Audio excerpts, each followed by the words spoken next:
Naumi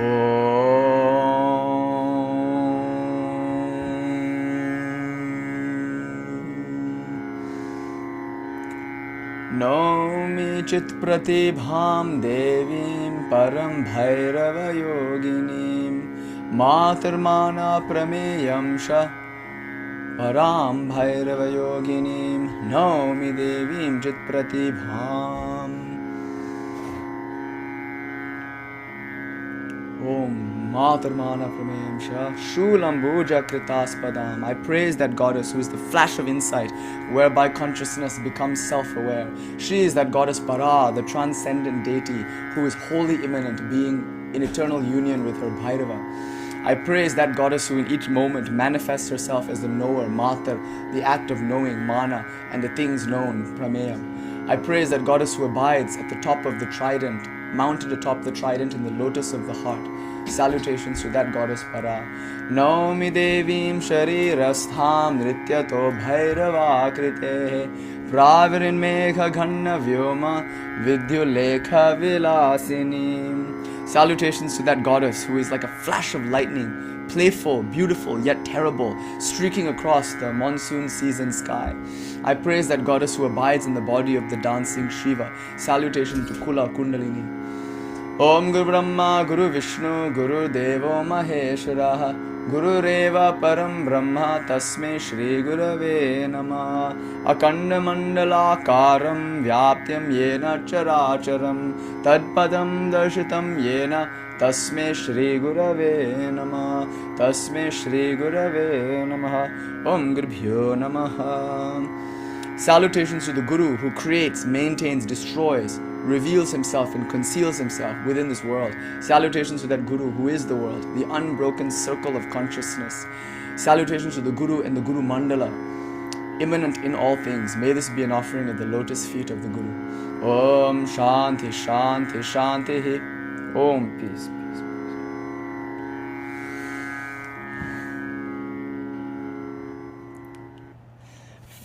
You guys, I cannot look at the face of anybody in Colorado Sangha right now because I will weep to be so close to you and then to be so far from you. My heart cannot handle it. It is broken in the poetic rapture of a profound parting. Fuck. I love you. I love you. I love you. I'm so happy everyone has got home safely. Thank you so much for coming. Oh man, it was so fun. Anyway, I better start the lecture. Otherwise, I will cry probably. So tonight, I want to discuss two paths to fulfillment. And they're quite different, though they both lead to fulfillment. They might lead to fulfillment in slightly different ways. So we'll say a few things about that. I'll talk about the path of absolute rejection and then the path of absolute acceptance. These are two different paths, although they have the same goal in mind. And that goal can also be experienced differently is the claim that we're going to make. Now, partly this is based on a verse that we get in a very niche Tantric text called the Shiva Bodhogyana. And more or less, the verse says, and we'll read the verse later and comment upon it more thoroughly, but more or less the verse says, a bhairava, one who is free, has no real attachment nor any aversions, and yet may act in this world as one who is full of aversions and full of attachments. Now the word baddhavat can mean the bound, like a bound one. So if we read the word as baddha, then we're saying that a bhairava, a free soul, a jivan mukta, can be in this world and operate in this world and appear outwardly like just a regular person like anyone else. But inwardly, they're absolutely free. Now, if we take this meaning, it's quite a profound and obvious verse. And we get a similar claim in the Shanti Gita where Sri Krishna is teaching Arjuna. Not the Bhagavad Gita, mind you, but the Shanti Gita. And you know what? In the Bhagavad Gita also, actually, I should make this point. In the second chapter of the Bhagavad Gita, Sri Arjuna asks Sri Krishna for signs by which he may gauge the freedom in another being. So like, how does that person eat? How do they walk? How do they sleep? How do they move about the world? Like, how will I be able to tell if I or someone else is truly free? And you know, the thing is, Sri Krishna doesn't actually answer this question directly. You know, by the way, if you want a direct answer to the question, how does the holy person behave? Then of course the Gospel of Sri Ramakrishna is a really good resource, because there we can like watch a person who is intoxicated with God be in the world. So like that's a good like external indicator for what a person is like. Sri Ramakrishna would say, a person who is free is like a child of 5, absolutely guileless. So the word that he would use for that is sarala in Sanskrit, or the Bengali accent would render that sharola. So what it means to be sharola or sarala is to be like childlike and innocent and guileless. And Sri Ramakrishna gives many examples of this. And just today, my friend who is named Sarala was saying, a child, say she builds like a sandcastle or something. Now, if you were to go and destroy the sandcastle, she might flip out. She'd be so upset. But then, just a few moments, if you don't do it, a few moments, she herself might destroy the sandcastle. She's not attached to the sandcastle, you see. She makes it, acts like if it's the most important thing in the world, and then destroys it a few moments later. Or like a child might be so infatuated with a particular toy, but then a few moments later just forgets all about it. They might throw a tantrum and then forget all about it the next few moments. They're so present, so available for the moment, always willing to listen, always ready to learn something. The thing about a child is they seem to have very intense emotions, but they come and they go. And ultimately, the child seems to be free of them. So Sri Ramakrishna would describe the holy person or the liberated person like a child of 5. He used to call them ghouls. Sometimes they're very ghoulish in the way that they have no regard for pure or impure at all is the one reality to them. Or sometimes they appear like stones, like an inert thing.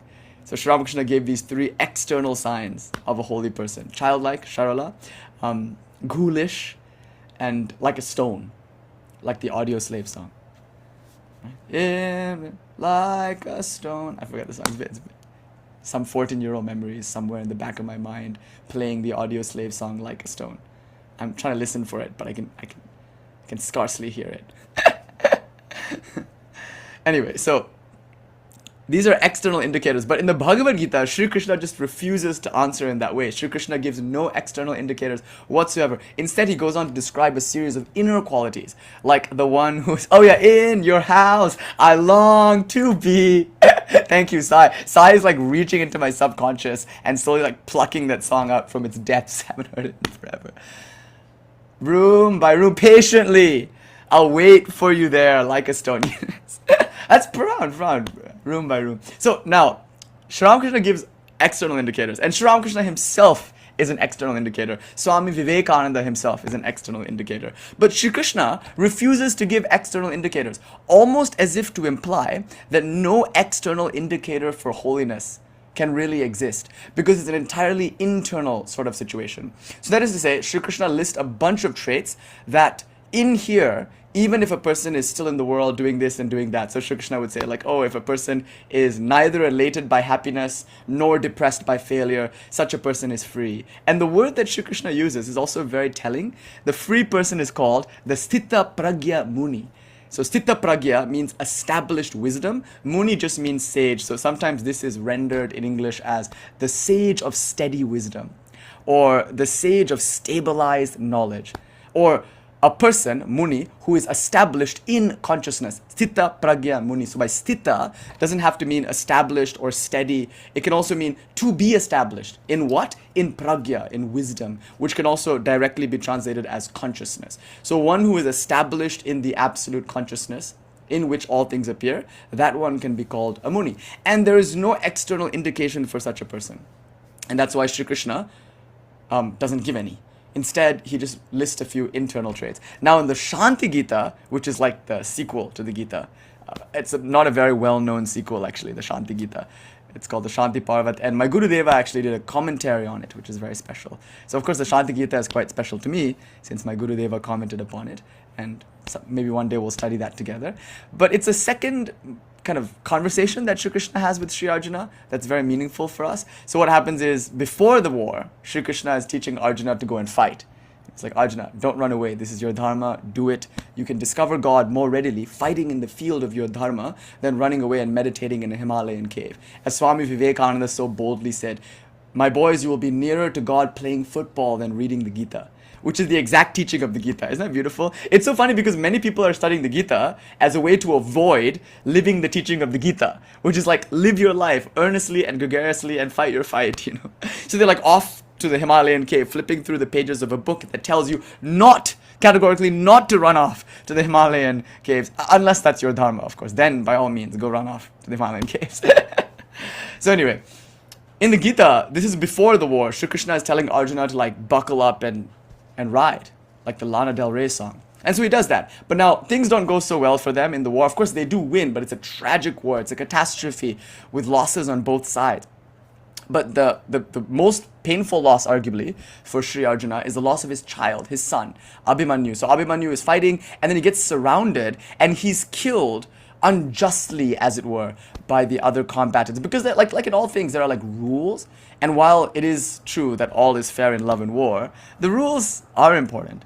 And there is such a thing as unfair, unjust war, unjust combat. And so Abhimanyu is killed in this way. He's surrounded on all sides by enemies, and he is unjustly killed. Now, I think if he were killed in the just way, according to the code of Kshatriyas, the code of warriors, to which Arjuna is subscribed, I think Arjuna's grief would have been considerable, but manageable.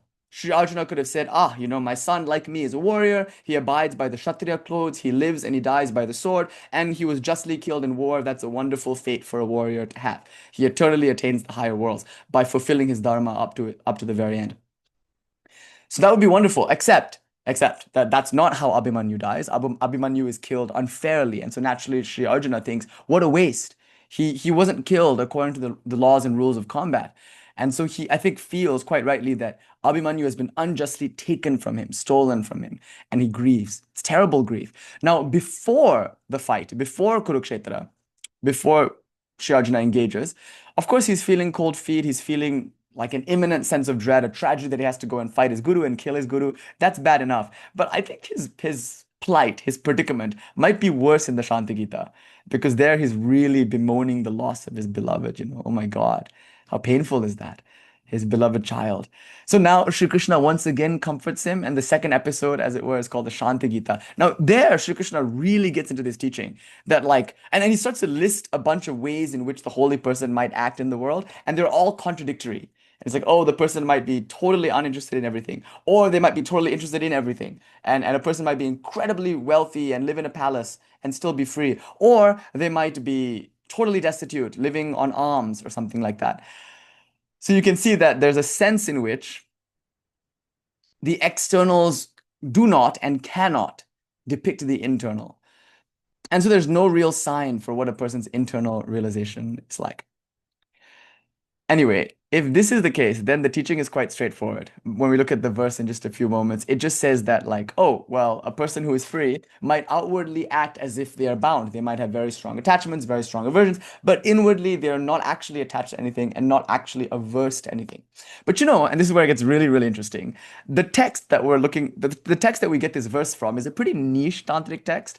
And the manuscript, or I guess you could say the manuscripts for this text, many of them corrupted, and I think the main one, it's not quite clear whether the word is Bhadavat or Buddhavat.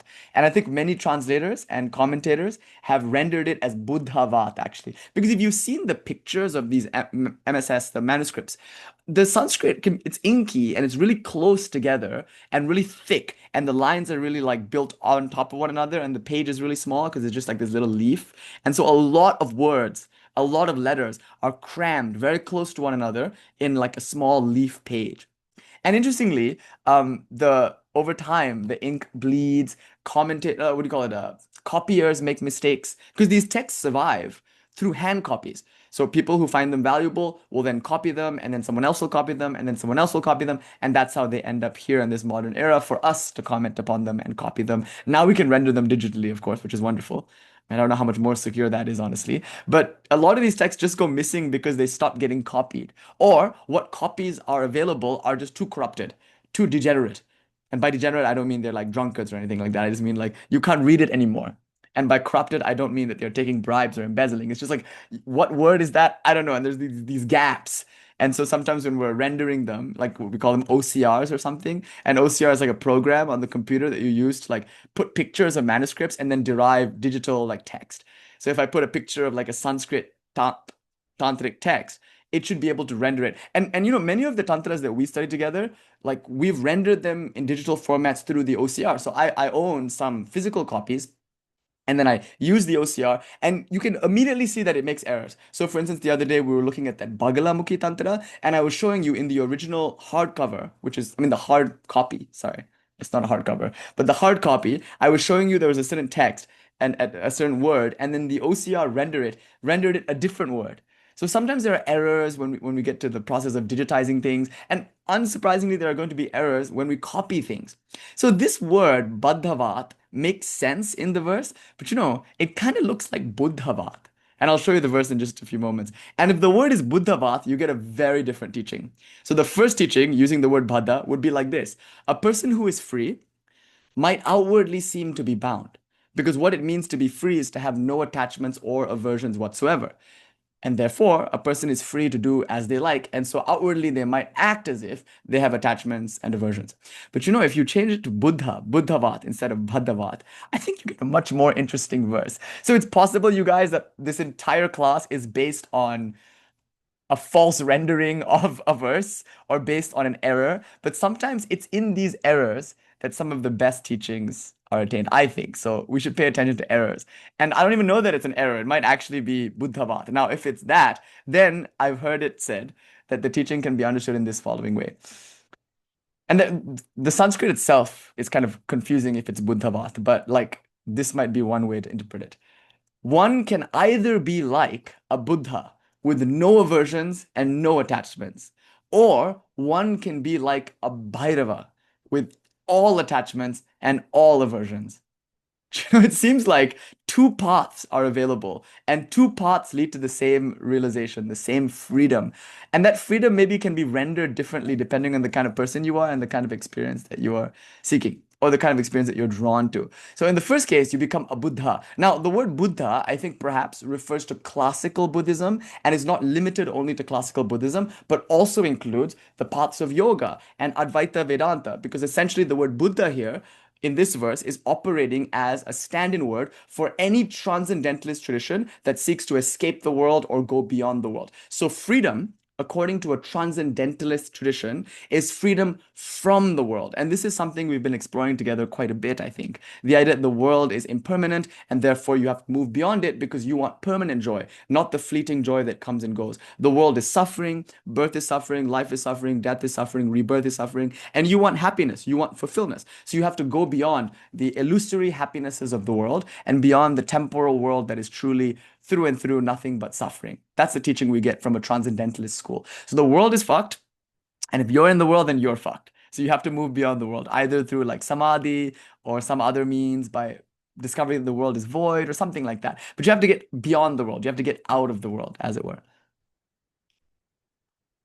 And so once somebody gets out of the world or beyond the world, then they are in effect free of all suffering because they are free of all aversions and attachments. So the Buddha, he defined suffering as essentially thirst, because the root of suffering is thirst. So essentially it's a kind of one-to-one thing. If I thirst, trishna, if I crave something, if I have some desire, that itself is suffering because I'm looking for permanent satisfaction in the impermanent. So even if I were to get what I really, really in my heart wanted, I might not actually be satisfied by it, because once I get it, I find that I can lose it. And so having acquired it, I am now filled with the anxiety of either losing it or having more of it. That's why often things in the world can be like a slippery slope, whether it's pleasure or whether it's fame, whether it's I guess you could say money or power, whatever it is that the world has to offer us. Maybe they are memories or something like that. Lilama, Jaima, Jaima. So whatever it might be.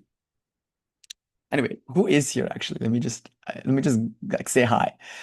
I was like scared because I was doing a kind of I Miss You Colorado Sangha. My heart is going to break open from the profound poetry of the pain of parting. And I was like, fuck, let me just get into the lecture and talk about shit so I don't like freak the fuck out. Hey, Kuleshwari, Jaima, Jaima, Jaima. Fuck you guys. Kuleshwari is like ready for a rave. I wish I was coming with you guys. Jaima, Sai is there. Hey, Danny G, Jaima, Danny, Dandeshwara, Jaima, Jaima. Gretchen, good to see you. Dile, Carl G, Jaima, Nandita, Jaima, Jaima. Viranata is here. Jaima.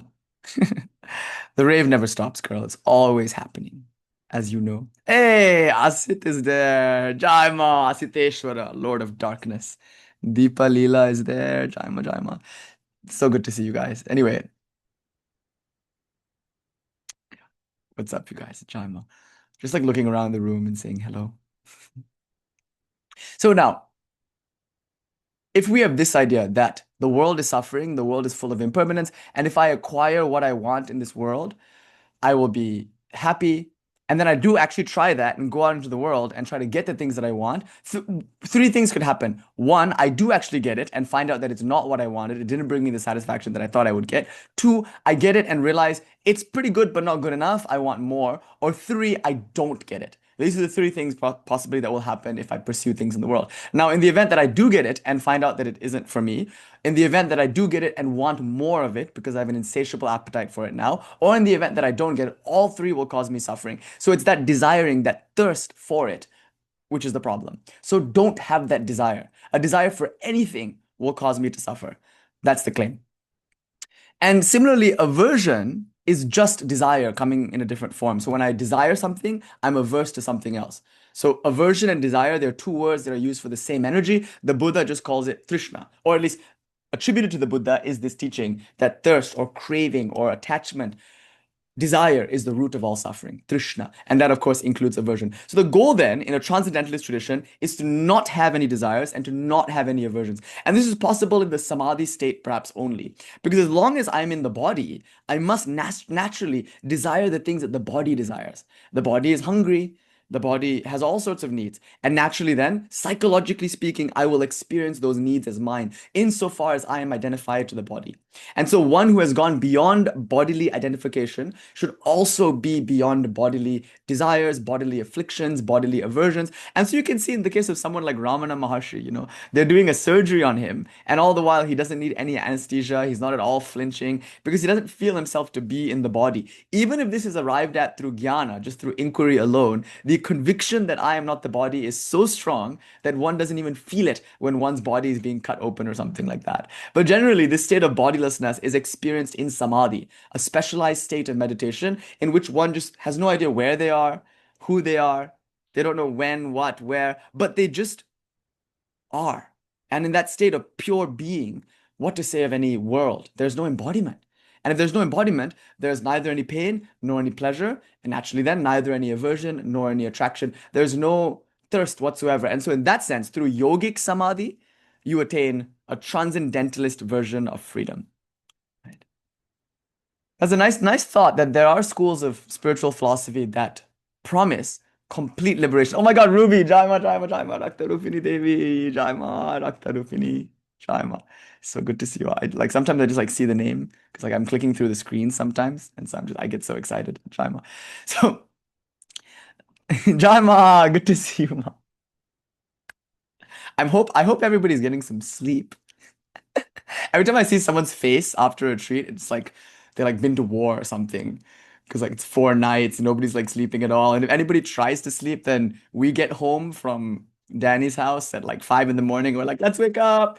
We have a guitar now. It's time to play. Yeah, over the course of 4 days. Anyway, good to see you all. I hope you're doing okay. Danny even got a hotel room. He was like, fuck this shit. He was like, I am not sleeping on this floor. Anyway, no, I hope you're all well rested and I miss you very much. And so, yeah, I know. So this idea that through yoga, we can get into this state where we don't feel our body, we don't feel our mind is very appealing to transcendentalist schools. So the word here would be samadhi, and it's defined as chitta vritti nirodha. The mind is completely sublated. It's completely deleted. And then tara drashtu swarupe avasthanam, and then one abides in one's true nature. In Advaita Vedanta, much the same. A lot of Advaita Vedanta is practiced through a yogic approach. So although you're studying texts like the Upanishads and you're affirming to yourself again and again through intellectual inquiry that you are not the body, that you are not the mind, etc., etc., still you're practicing meditation. You're still practicing yoga. So the path of Advaita Vedanta, where the path of yoga might be the path of concentration, the path of Advaita Vedanta is obviously the path of inquiry, but even there you have meditation. So Shravana, you hear the teaching that you are the absolute pure non-dual consciousness, you are not the body, you are not the mind.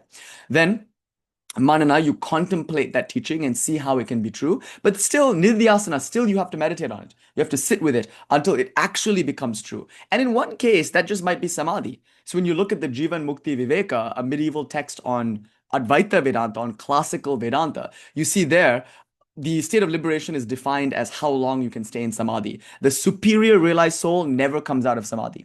The middling realized soul comes out of samadhi out of compassion. And the weakest of the three, a realized soul nonetheless, is one who is forced out of samadhi by his, her, or their sanskaras. So the longer you can be in samadhi, the freer you are. Since the moment you come back to the body, or since the moment the bodily experience arises, that moment itself, you will start to feel, maybe I could use a drink of water or something. And something as simple as that, the biological desire to satiate one's thirst, that too is included in Trishna because it's too included in the psychological experience of being a person. So the psychological experience of being a person is nothing but preferences, attachments, and aversions. So what it means to be a Buddha then is to be free of all of these things. Sarvadvesha, sarvaraga, to be free of all aversions and to be free of all attachments. So we'll just call this the path of the Buddha, but right here, I don't mean to include the tantric schools of Buddhism, which we'll talk about in the next path. This path is the paths of classical Buddhism, of classical Advaita, sometimes called Kevala Advaita, of Sri Shankara, of Patanjali Yoga or classical yoga. So these are all the schools that we're talking about. In fact, it will include also schools within Christianity that conceive of liberation as being beyond this world, beyond the body. Basically, schools of Islam, schools of Judaism, any religious tradition that argues for a transcendentalist post-mortem salvation can come in this first category. Basically, if a particular tradition or school has a problem with the world, sees it as degenerate or sees it as not ideal, then we could say, yeah, like that school will perhaps fit into the first category. So, and again, these are all valid.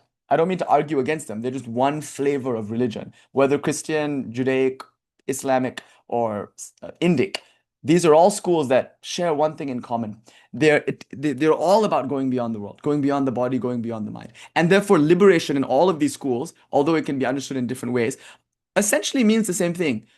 Post-mortem salvation. In one way, shape, or form, it's being beyond the body, being beyond the mind, being beyond the world. Okay, so that's just cordon that off. That's one path. The other path is the path of the bhairava. Now, this would include tantric traditions within Buddhism. It would include tantric versions of Christianity, insofar as we can use the word tantra there. It would include tantric versions of Islam. There are some schools within Sufism that might fit into the second category. And it certainly means the schools of Shakta Advaita and non-dual Kaula Tantra, like we're going to talk about tonight. So these are all schools that say liberation comes through accepting everything. So by accepting all desires and by accepting all aversions, by becoming fully immersed in the world, one becomes free.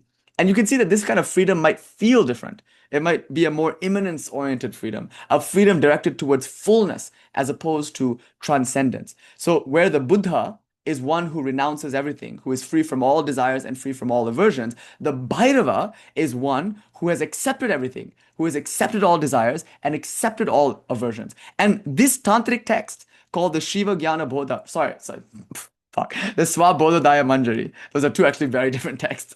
One is very dualistic. I mean, well, I'm getting into trouble here because actually you can, Shiva Jnana Bodha, we tend to do it somewhat non-dualistically, but it's more or less practiced mainly within the dualistic Shaiva tradition of Shaiva Siddhanta. No, this is not the Shiva Jnana Bodha. This is the Swabodhodaya Manjari.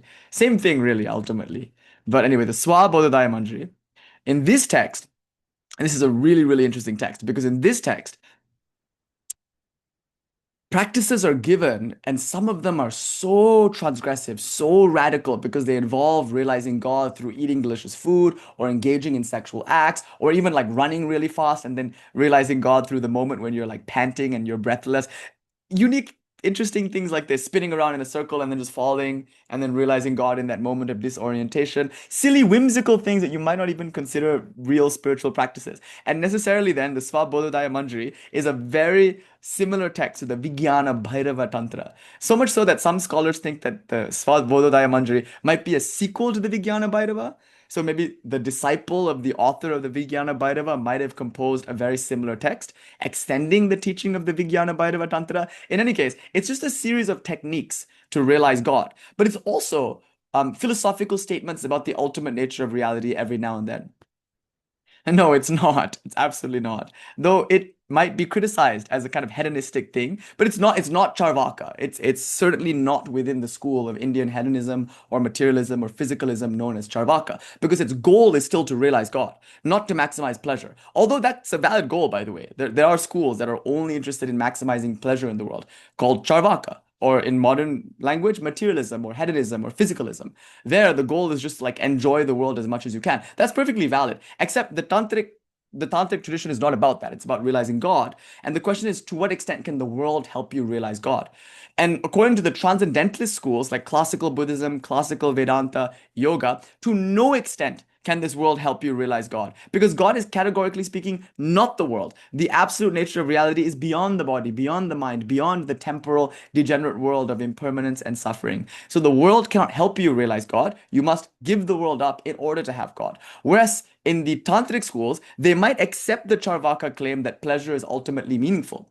And even the Vaidika Dharma says that pleasure, money, success, these are all valid goals in life that should not be rejected. Of course, the Vaidika Dharma, the teachings of the Vedas, they posit a fourth goal in life. It's not just about being pleasured or having good experiences. It's not just about having lots of money and making meaning and leaving behind a legacy. It's not even about being a good person and doing charity and being ethical. That's great and all, and these are all valid goals of life. But the ultimate goal of life, the ultimate satisfaction, can only really be had when you attain this fourth thing, namely moksha, salvation, which is when you go beyond the world.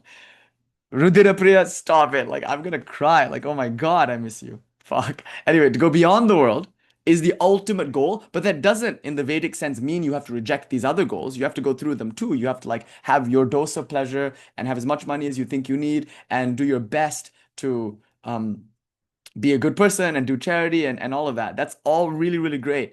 But these things won't satisfy you. It's moksha alone that will satisfy you. Now, the Charvakas, the what do you call it? The materialist, the physicalist, they accept the first two goals. They reject the last two. The Charvakas, they don't really believe in dharma because dharma is based on the Vedas, which they categorically reject. They might be okay with being a good person insofar as it makes you money and gives you pleasure. But often being a good person comes at the expense of those things, you know? So if you want to be a really, really good person in the world, it might actually cost you money and it might cost you to have to give up pleasure. So the Charvakas make funny jokes sometimes. They're like, oh, well, why don't you just go in debt? Because if you just take credit and you just like buy everything on credit, one day you'll die and you won't have to pay back those debts. So just stay in credit, stuff like that. Ultimately, they might be joking, it might be satire, or they might seriously mean that the purpose of life is pleasure, and so morality doesn't even count here. That's the Charvaka. This is not that. The Tantric tradition accepts that there is something called moksha. The Charvakas don't. They don't accept dharma, they don't accept moksha. The Tantric tradition does accept dharma actually, because it accepts the Vedas, though it's very likely to reinterpret the rules of the Veda to point to a higher dharma. But ultimately, they're about moksha. So all the Tantric texts and traditions are ultimately about realizing God. Now, the only question is whether or not the world, with its pleasures and with its various things, may help you. And unsurprisingly, the paths of bhairava, to use this verse, will say that they do, and that's why you get texts like the Vijnana Bhairava, or you get texts like the one we're looking at now, the Svabodhodaya Manjari, which are full of like seemingly sensualist techniques, like sex, like food, like music, like dance. Interestingly, also like seeing your relative who you haven't seen for a really long time. So for instance, when I last saw some of you, was yesterday. I was so happy. I said goodbye and then I came over here to Los Angeles. Now I look on the Zoom screen and I see Rudira Priya's face or I see Rakta Rupini's face, and then I feel that joy of being parted from someone that I love, that I saw a few moments ago, and now I get to see again. And then there's joy. There's joy at re-encountering something or someone that you love. And that too, arguably, can be a path to God. And that's what the Vijnana Bhairava teaches. The joy of seeing a long lost relative, or the joy of food blossoming in your mouth as you eat, or the joy of music, to make your mind one with the unparalleled joy of music. These are all things that the text Vijnana Bhairava and Shiva Jnana Bodha, sorry, I keep saying Shiva Jnana Bodha when I meant to say Svabodhodaya Manjari. Maybe this is a sign. Maybe I should be talking about that text instead. I don't know. But the claim that like the world and its pleasures can be instrumental to realizing God, this is a claim that we find in the Tantric texts, usually categorized as Kaula texts or Vamachara texts. The Dakṣiṇa texts, the right-hand path texts, tend to be more Vaidika in that they tend to be more transcendentalist. They're oriented towards going beyond the world, and therefore necessarily then you find some aversion towards the world. Okay, so according to the Svabodhodaya Manjari, which is a pretty kaula, pretty sensualist text, there's this teaching that you could either realize the absolute by embracing everything and embracing Everything means embracing also your aversions and your attractions. Or you can realize the absolute by renouncing everything, meaning renouncing your aversions, renouncing your attachments, and both of them are valid. This is very important. The Swabodhodaya Manjari, which is clearly a text about the second or the latter, does not actually reject the former as valid. Like you could totally be fulfilled by not having any aversions and not having any desires. But also, the text will say, you can do it the other way. You can just accept all your aversions, accept all your desires. So therefore, it seems like suffering is not about aversion or attachment. It's something about being in the middle of these two states. Either you reject it all or you accept it all. Both of those will free you. But it's being in the middle which might feel like samsara, which might feel like suffering. So the tantric text, like the Upanishadic text, they don't just complacently accept our predicament. They're willing to point us to a different thing. In this case, the middle path sucks. Because in this case, the middle path would be, I'm neither totally free, nor am I totally accepting. I'm neither totally rejected, nor have I totally accepted. Instead, I'm somewhere in between, which means I have preferences. I like some things, I don't like other things. That's where the suffering is perhaps most poignantly felt. This middle path, as it were, to use that phrase somewhat cheekily. So, I want to talk about the second path, because obviously the second path is not very well represented. And not only is it not well represented, it's of course usually maligned. So I'm going to use the rest of the time tonight, the lecture, to just explain these two paths. I'm going to give the two paths as per their view. And even like it's possible to immediately have the realization now itself. Because upon hearing the view, Shravana, you can contemplate the view, Manana, and then it's possible that immediately right now, right here, Nididhyasana, you can realize the view, you can integrate the view, and therefore live according to the view from this point on.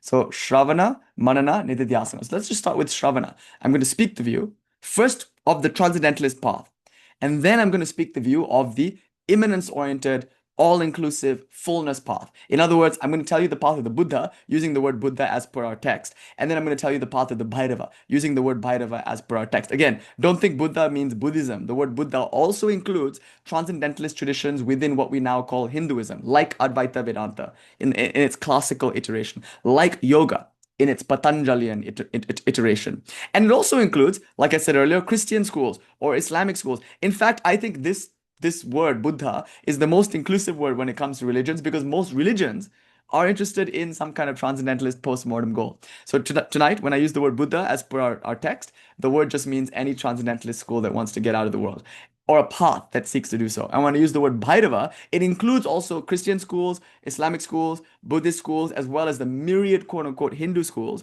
that are in the... Sorry, I just saw Kaya. I got very excited. Jaima. Dharmakaya Devi, Jaima. Anyway, all the schools. Yeah, I think even Telema. I think you can even add Aleister Crowley's Telema in there. Do what thou wilt is the whole of the law. So this idea of the world being embraced, or the absolute acceptance idea, like all of that can be called the path of Bhairava, or the absolute rejection, negation idea, all of that can be called the path of Buddha. So just for fun, let's go straight to the verse. I put it in the Discord actually. Let me show you. So here it is. Here it is. From an incredibly niche text, from a super indie tantra. You know when people are showing you their record collection and they're flipping through the records and they're so excited when they show you a record that you've never heard of? Something even more indie than you are indie. Yeah, I feel that way about this text. I'm like, but have you heard about the Shiva Swabodhodaya Manjari though? You know? And my jazz collection's rad. I can play most anything because I'm a Brooklyn baby. So, for those of you who got the Lana reference, I love you forever. Now, sarva ragat sahanihi syat sarva dvesha tathaiva cha baddhavat sarva ragi syat sarva dveshta cha bhairavaha. So this reads quite nicely. The one who has given up all attachments and the one who has given up all aversions is a free person, though this bhairava might outwardly act like a baddha, a bound person with all sorts of attachments and all sorts of aversions. So this teaching is so obvious. This teaching is just duh, like the outer reality does not match the inner reality, and it's the inner reality that really matters. And there's a wonderful story about this actually. So once Shukadeva was visiting King Janaka to receive spiritual instruction at the command of his father, and King Janaka wanted to gauge what kind of person Shukadeva was before initiating him and giving him spiritual instruction. So he commanded his guards to just ignore Shukadeva at the gate, just to see how he would react. And so for 3 days and 3 nights, or some ridiculous period of time, Shukadeva wasn't given any food, wasn't given any water, wasn't even given any attention by the guards. He was just ignored and left at the gate. And every day, Janaka would closely watch Shukadeva from his tower to see how he would take this treatment. After all, Shukadeva is the son of India's foremost saint at the time, and perhaps of all time. So if Shukadeva was not given attention at the door, I mean, oh my God, he expects to be received. After all, he is the son, and not just any son, he himself is quite revered. He is the revered son of India's foremost, most revered teacher. So that's an interesting idea, that he should be, as it were, ignored at the door. But he didn't react. He sat down quietly and he just was calm about it, chill about it, as it were. Now, King Janaka flips the script and he invites all the town to get together and celebrate Shukadeva. So after 3 days of getting the cold shoulder, after so long of being ignored, they finally open the doors, and with great fanfare and merriment and excitement, they invite Shukadeva in and they give him all manner of delights. He gets his milk baths and his flower petals and all that. Like, everything is just so beautiful now. And King Janaka watches Shukadeva very closely. And again, he sees that Shukadeva is kind of calm, chill, relaxed. Janaka realizes that Shukadeva is the same when he's being ignored as he is when he's being celebrated. His inner state is not affected by what is happening outwardly. And it's not that Shukadeva is rejecting the milk baths or the flower petals strewn on the floor. He's not rejecting the fanfare or the confetti. He doesn't turn down the joys of the pleasures of the court.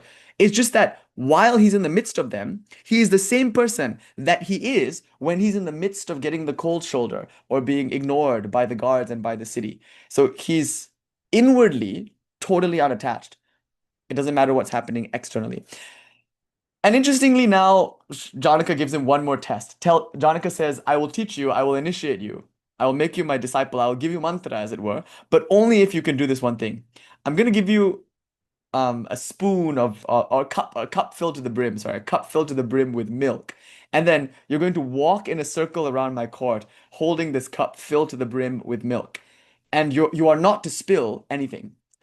And so Shukadeva begins his circumambulation of the court, and there's so much going on. There's like dancing girls and musicians, and there's like all sorts of beautiful paintings and tapestries and everything like that. And so Shukadeva is going around in a circle, very careful not to spill the milk. And he makes it. He makes his circumambulation and shows King Janaka the cup. And King Janaka is now fully impressed. This is a man of knowledge and this is a man of yoga. He's a man of yoga because he's able to stay concentrated. Even in the midst of all activities, he can single-pointedly prevent the milk from spilling in a full brimming cup. And similarly, he's a man of jnana because although the outward world is cold to him and although the outward world is warm to him, internally he remains cool. So internally he's free. So if you read the verse in this way, it's such an obvious claim. It's like, oh, like spirituality is not about what happens outside. It's not about what outside looks like. It's about who you are inside. And I asked my Gurudeva this once. There came a time when I just didn't feel like learning new pujas. And I know like as long as one lives, one should learn. And so I felt so satisfied with the puja that I was doing, with the mantra that I was repeating. I felt so happy in my life. And for a moment I was like, is this a problem? I actually started thinking like, is it a problem that I feel happy and excited? Because what if this is complacency? Maybe there's even deeper joy to be discovered. And maybe I should be learning new paritis, learning new pujas, learning new mantras. Maybe I should be expanding my sadhana. But instead, the joy that I'm getting from the sadhana that I'm doing is for me, so considerable that I just want to keep doing this sadhana. And I just want to keep practicing this parity. And I got kind of concerned about that. I'm like, oh my God, is this just resting on my laurels? Is this just complacency? Shouldn't there be some kind of divine discontent? Shouldn't I want more? And so I approached my Gurudev and I was like, Maharaj, what happened to my divine longing? I don't know that I long for the divine the way I used to. Like, I'm just so happy now, like at this moment. And he said something really interesting to me. And I said, how do I know this is not complacency? And at that time, a particular teacher offered to teach me a particular thing, and then I wasn't really interested in learning that thing from that teacher, so I went back to my guru and I was like, oh, is this a problem that I don't feel like learning a new Padati and whatnot? That I'm happy with what I have? Is this complacent? My teacher said he gave some instruction about it that was not really about it. It was like about the inner state. And it more or less was only you can understand that. So like no one else will be able to tell you whether something is complacency or fulfillment. That's what he gave me to understand. That ultimately your inner state never lies. So if you think you are free and you convey to everyone else that you are free, ultimately who cares? Because you have to live with yourself. You'll still have to wake up every morning to the person that you are. You have to go to sleep every morning to the dreams that will arise from your unpurified subconscious. So even though you make a pretense of being free, even if you wear orange robes, even if you have a title and wander about and present yourself as a free person, and even if the entire world agrees, who cares? Because inwardly, your experience will not be of freedom. You will be attached to, I suppose, being received a certain way by people, to being praised, to being given certain things. The feeling of freedom will not arise in your experience, even though outwardly everything seems to point to it. On the flip side, on the contrary, if you are actually free, then it doesn't matter whether anybody else agrees or not. It doesn't matter whether or not you wear a particular kind of outfit or have a particular kind of title. It doesn't matter what your external circumstance will look like, because inwardly you have the feeling of joy and freedom and contentment. And the only person that can really gauge that, I mean, arguably it takes a bit of discernment and honesty, but when we really look into our hearts, we'll know. We'll know whether or not we're free. We'll know whether or not there are still blind spots or still unresolved issues in the psyche that need spiritual work. And so this is more or less what my guru said. It's like ultimately you just have to check and see. If you're happy, if you're truly fulfilled, then that will be your experience. You don't have to trick yourself into thinking that you are, and nor do you have to trick yourself and convince yourself that you're not. It's the inner experience alone that will determine where you are in spiritual life. And so we should pay attention to that, not to what clothes we wear or where we live. Some of us might move to the Himalayas and think that we're now more spiritual, but the thoughts that we're thinking there might not just be the same thoughts that we're thinking here. They might be worse thoughts in that boredom, in that complacency of sitting on your ass on a cold stone floor and not knowing what to do. You might actually be even worldlier in the Himalayas than you were in like Manhattan, New York. It's not about the external location. Oh, I'm so spiritual because I live in Bali. Hare, what are you doing there? Or I'm so spiritual because I'm in the Himalayas. Hare, what are you thinking in your mind as you sit in your cave and wear your clothes and eat your meager begging morsels? It's like the internal world and the internal experience that ultimately means whether or not we're spiritual. So that being said, Shukadeva is showing Janaka through this test that his inner world is set, it's sorted. Like he could be in one situation where he's being scorned and he's perfectly fine. He could be in another situation where he's being celebrated and he's perfectly fine. And also he's able to take the brimming cup of milk around the court, showing that he's single-pointed, focused, and able to be fully present with the moment. Because the moment you get distracted, you might find that the milk spills out from the cup. But because no milk spilled, Janaka Raj is able to gauge that his student is ekagra, endowed with single-pointed mind. Okay, so having said all of this, you can see how the verse makes total sense if you read it this way. Although outwardly displaying as one who has many attachments and many aversions, inwardly a bhairava, a free person, is totally free of all of these. But what if we change the word to Buddha? Like I was saying, now change the word Bhadavat to Buddhavat. Of course, it gets a bit complicated here, but that might actually be what the manuscript or manuscripts say. So now you get something like this. Sarva ragat sahanihi syat sarva dvesha tathaiva cha buddhavat sarva ragi syat sarva dveshta cha bhairava. So almost more or less saying that bhairava is the kind of person who has sarva raga and sarva dvesha, whereas the Buddha has none of these things, arguably. Yeah, sahani. So like that's a little more tenuous grammatically even, but I'm just going to play off of that. And so now let's look at the first path and then let's compare it to the second path. So coming to the first path now, the path of the Buddha. This is the path of Advaita Vedanta. Let's just present the view of this path. And again, the yoga school is not really interested in presenting this view. They're more interested in you experiencing it. So instead, they'll just prescribe a system of meditation and invite you to practice that and develop concentration. And the claim here is that until you have samadhi, until you actually feel in your experience, the bodiless, mindless state of samadhi, what I'm going to say next won't really help you. But according to Advaita Vedanta and the other Gnostic kind of knowledge-based schools, no, this alone can give you freedom. From what I'm going to say now, just by understanding it in the light of your own reasoning, you can experience it. So let's try. Here's the transcendentalist school, the view from the path of the Buddha that should free you from all attachments and all aversions. So right now, I am aware in this moment of smells, of tastes, of forms that I can see with my eyes, of textures that I can feel on my skin, and of course, of sounds that I can hear in my ears. Right now, I can walk around, I can grab things, I can digest, I can evacuate, I can speak. And in my experience, there arises smelling, experiences of tasting, experiences of seeing, experiences of touching, of hearing, of thinking. And necessarily, then, these experiences all point to some reality. If I can smell, then that means in reality, there are things that can be smelled.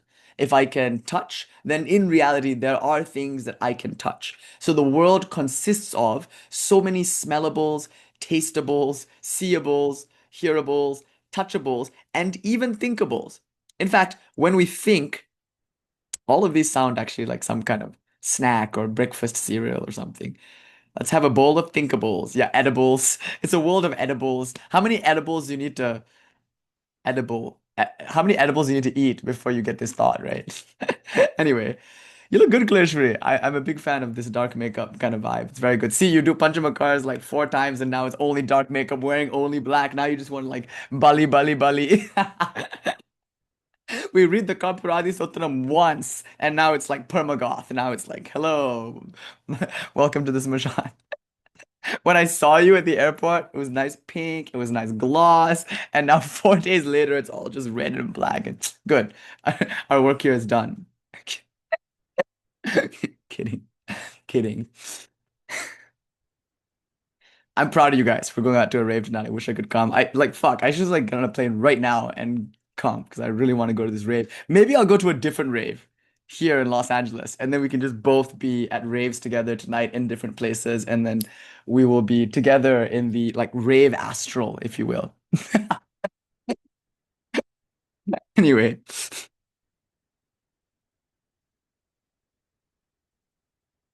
where were we? Yeah, so the world is full of smellables, of tastables, of seeables, of hearables, of touchables, of edibles. Yes, the world is full of these things. And necessarily then, I'm going to think about these things. When we think, most of the time, we're only really thinking about things that we've smelled or tasted or seen or heard or touched. So when we go to sleep, the dreams that we have are often the imprints or the impressions left over by what you've heard or smelled or tasted or touched or something. So much of what we think about is tied to our sensual experience, to our material, physical reality. But of course, there are things that we think about that are not necessarily available in the physical world. Like, for instance, math is incredibly abstract, and there's an effort on the part of certain philosophers to link math with things in the world. Like math is in the world. Like there's such a thing as two-ness or three-ness. Math is a quantity kind of thing. But then we know math abstracts itself away from that very quickly. So there are mathematical ideas, maybe like ideas of infinity, maybe that we don't necessarily verify through the senses in the world. Have you ever seen an infinity? I mean, you can see a sky or an ocean or like a vast landscape, and that comes close to our idea of infinity. But mathematically speaking, infinity is more than this current experience. So you can't experience infinity or any number of other really abstract mathematical ideas. And aren't there thoughts that don't necessarily have their physical equivalent? Like I can think the thought Florgersplorg or something like that. I could think some thought, and it has some reality as a mental event, but that doesn't necessarily mean that it's a sensual experience. That's why poetry is so beautiful, because in poetry, we can enter into that which is rooted in the world, yet maybe pushing beyond the world. It's something now more mental, more abstract, more psychical, less earthy, and more ethereal, if you will. And poetry seems to live on the threshold of these two things, the world of matter and the world of spirit, or at least the world of psychology and the world of physicality and the world of psychology. So it's fair then to say that the world that we experience is a series of sensations and a series of thoughts. And this is where it becomes really beautiful. Obviously, this is the teaching. This one piece right here, this one pointing is where the teaching comes and where the teaching ends, actually. And from here, you can decide whether to go down the path of the bhairava or down the path of the Buddha. So this is the moment when the road forks, but you have to come to this moment. Otherwise, it won't make sense to follow the path of the bhairava or even the path of the Buddha. Like there's this moment that has to happen first. This moment is the moment when you realize that all the stuff that I just described, all the smells and tastes, all the forms and colors, all the textures and all the sounds, all the thoughts, memories, dreams, etc. All of it is being experienced wholly internally to consciousness. That never once have you ever encountered anything whatsoever that is external to your experience. And the claim here is that if you were to at some point encounter something that is indeed external to your experience, it's no longer external to your experience. It's now part of your experience. It's now in your experience. And so a good example that we give is the example of the cup that moves through space. I was showing Dharmakaya Devi the other day. Like, I have two cups. One is my silly kapala, this is for tea. And the other is my other silly kapala, and the other is the actual kapala. And even the actual kapala is like a brass model, but they're for different substances. So this one is for tea. But here's my guy, Jack Skellington. He's the ideal, actually. He might be my real Ishta, honestly. I might have taken Jack Skellington Diksha when I was like 9, just by watching Nightmare Before Christmas so many times. You know, they say to do spiritual life, you have to immerse your mind in spiritual thought until your whole being resonates with it, until every drop of your blood resonates with it. And I think every drop of my blood might be resonating with Marilyn Manson's This Is Halloween, perhaps. I think if you were to like put a stethoscope and listen into my bones, you might just hear Marilyn Manson's This Is Halloween. I'm excited for Halloween Horror Nights. I hope Colorado Sangha, when you come in October, of course, there's Kali Puja, October 20th, but I hope we can go do Halloween Horror Nights together. Wouldn't that be so cool? That's my dream. I want to do Halloween Horror Nights. Anyway, let's say there's a cup and I'm moving it through space. Yeah. Now there's a sense in which the space in the cup is moving. So I can ask, I'm moving this cup through space. Am I moving the space? By moving this cup, am I moving space? And you might say, yeah, like, duh, like there's space in the cup. And if I move the cup, I am therefore moving the space. But that's not strictly speaking true. It's not that there is space in the cup, such that I am moving space when I move the cup. Actually, on the contrary, the cup is in space. So it's not space in the cup, it's cup in space. So when I move the cup, I am not moving the space in the cup. Rather, I am moving the cup in the space. Now, we've given this teaching a few times, many times actually, over the course of the last 5 or so years. But this is important. Once it hits, it should be a complete inversion. We should realize, oh, wait, no, I am not actually moving in the world. The world is moving in me. One time I was in an aquarium, and of course, it's so beautiful to just look at jellyfish. What a rapture just to watch jellyfish. Anyway, I'm looking at jellyfish in a tank and just sitting there looking at the jellyfish. And there's light streaming into the tank from above, and everything, all the light seems to be moving. And just for a moment, I'm contemplating Einsteinian physics and the idea that light is the constant in the universe. Like, how interesting. The light is what seems to be moving here. It's flickering and doing all sorts of things. But the rest of the tank seems to be quite still. The jellyfish seem to be incredibly still, with only an occasional bob or bristle. The water also seems to be incredibly still. It's the light that flickers as it refracts and reflects and does all of its wonderful light dance, you know. The light is what moves. But then I was thinking, isn't it just the opposite though in Einsteinian physics? Isn't the light the constant about which all time and space revolves? And as I'm having this thought and looking at the light, there's this sense of a flip, an inversion. Something changed in my experience. Now I realize the light is still and the water is moving. Of course, what happened next, I don't think I should describe and cannot describe even.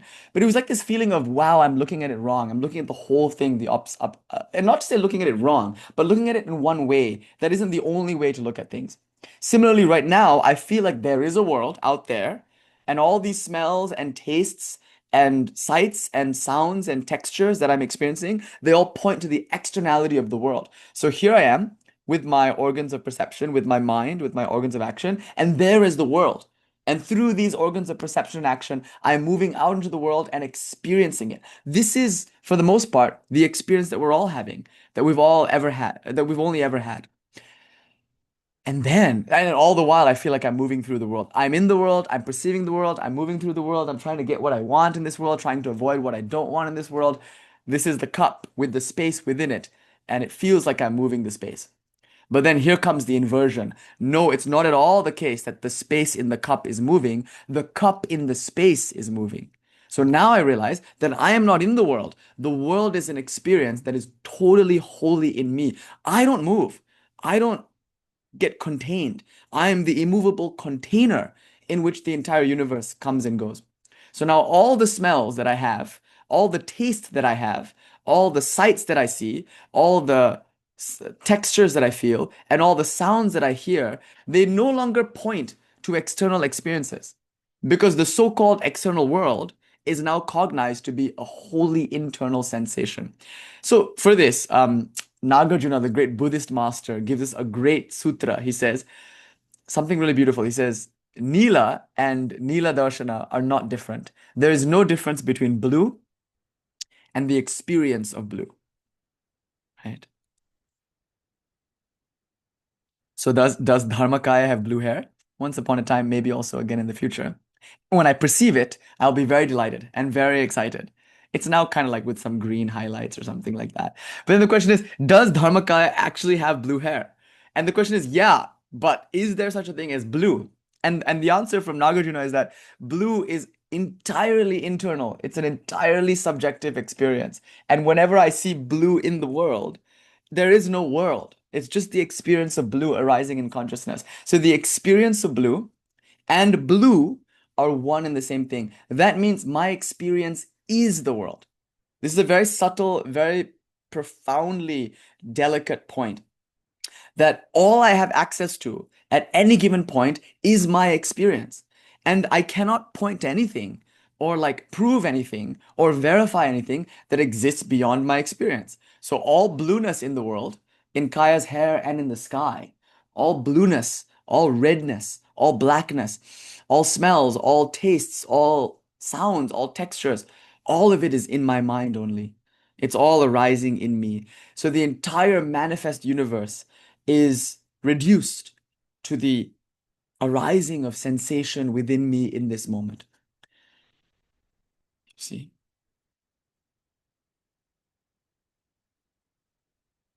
And then that either flips or it doesn't. So when we hear this, there should be this shift. And it's so subtle that maybe it's not something that can even be verified, but the rest of your life will be a testament to it. Because now you don't feel like you're in the world anymore. You feel like the world is arising and fading away within you. The world is an entirely subjective experience. And that's why you're no longer obsessed with changing the world. You become more interested in changing yourself because you know when you are different, the world that appears within you is also different, since the world is nothing but an expression within you of you. Whereas when you're still convinced that the world is out there, you become very busy and you try your best to fix the world. And of course, you fail. You feel so much futility and frustration around reforming the world because you realize the world is not out there to be reformed at all. It's like trying to scoop water from a mirage. It's no wonder you come up short each time.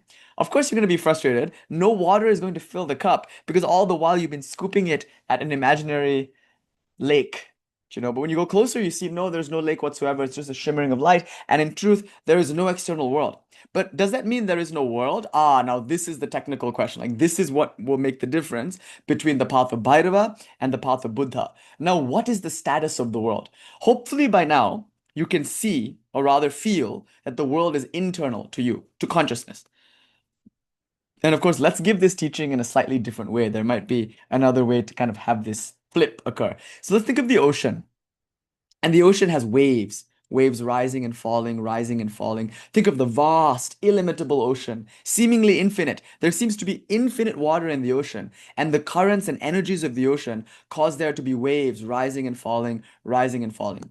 So earlier we gave this meditation. Is there space in the cup? And if you say yes, then it makes sense. I can move the space. Right? So here's the cup, here's the space. I'm moving space. But then we flipped it. We said, no, no, no, no. There is no space in the cup. There is cup in the space. So now I'm not moving the space in the cup. I'm moving the cup in the space. It's exciting. Once we did a yoga teacher training, like a 300-hour teacher training, we were doing the Vijnana Bhairava. So the homework for that class was for all of them to like create their own Vijnana Bhairava like techniques. Because I mean, that's the point of the text, to realize that anything in the world can be a teaching, can be a doorway to recognizing absolute consciousness. So we're talking about like situations. Say you're at a restaurant, Or say you're at a bar. By the way, this is a yoga teacher training. So I'm training yoga teachers. That means I'm training people in that context to use the set and setting and the language that is most familiar to the student. So to use the set and setting of the moment and the language that the student is most comfortable with to explain a teaching. A good teacher, by the way, is not one who teaches well a subject. A good teacher is one who teaches well a student. That means the teacher must use the student's own language and use what's available at that moment, at that time. So we're just like playing this game in my teacher training, you know. Let's say you're at a bar and you're talking to somebody. How would you teach the ultimate nature of reality? Let's say at a circus, or let's say at a birthday party, or let's say at a bar. Like, how would you convey the absolute nature of reality? And so we were thinking about this, and we realized like one ubiquitous thing that's present in the bar is the cup. And so here's the cup, and you can do this teaching.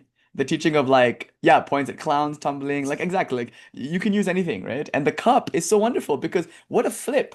For a long time, we think it's the space in the cup moving. You guys, I'm just like stuck on this. Like I'm talking about this so much. Like it, it is as profound as I think it is, right? Like it's, I feel like I'm telling a dad joke over and over again, and I'm like waiting for some like reaction from this. I think it's super profound. Like for a long time, we think it's the space in the cup that's moving, but hopefully now you have this switch and you're like, oh fuck, it's not the space in the cup that's moving. It's the cup in space that's moving. So I can never move space. I can only move cups.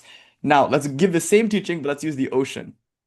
Right? The ocean is like almost infinite in terms of how much water there is. And the waves are rising and the waves are falling. So now let me ask a question. It's a very similar question, a very similar thought experiment, a very similar realization can be had. No, sorry, the same realization can be had. So here's the question. Is there water in the wave? This is the key. And you might say, and you should say, because it's intuitive to say that there is water in the wave. Yes, there is water in the wave. But if I say there is water in the wave, I'm saying that there is such a thing as a wave and such a thing as water, and the water goes in the wave. So here's the wave, here's the water, and there's water in the wave. In the way that like there might be water in a bottle. Rudrapriya, is that the Harry Potter one from the Neem Karoli Baba Bhakti Dham dungeon? No, I'm kidding. I went to a Hanuman temple and there's like a downstairs and there's like this like Harry Potter themed room or something. And it's looking like Rudira Priya might have taken a wand from there. Whoops. Expelled from school, the Armas. Now, here's the problem. I think that there's water in the wave because that's what immediately intuitively appears. But I don't think so. It would be weird to say there's water in the wave because that would be to imply that there is such a thing as a wave besides and apart from water. Like there is a cup besides and apart from the tea. So I can put tea in the cup because the cup is indeed a separate entity from the tea. So here's the Ayurvedic copper water bottle. It's famous now.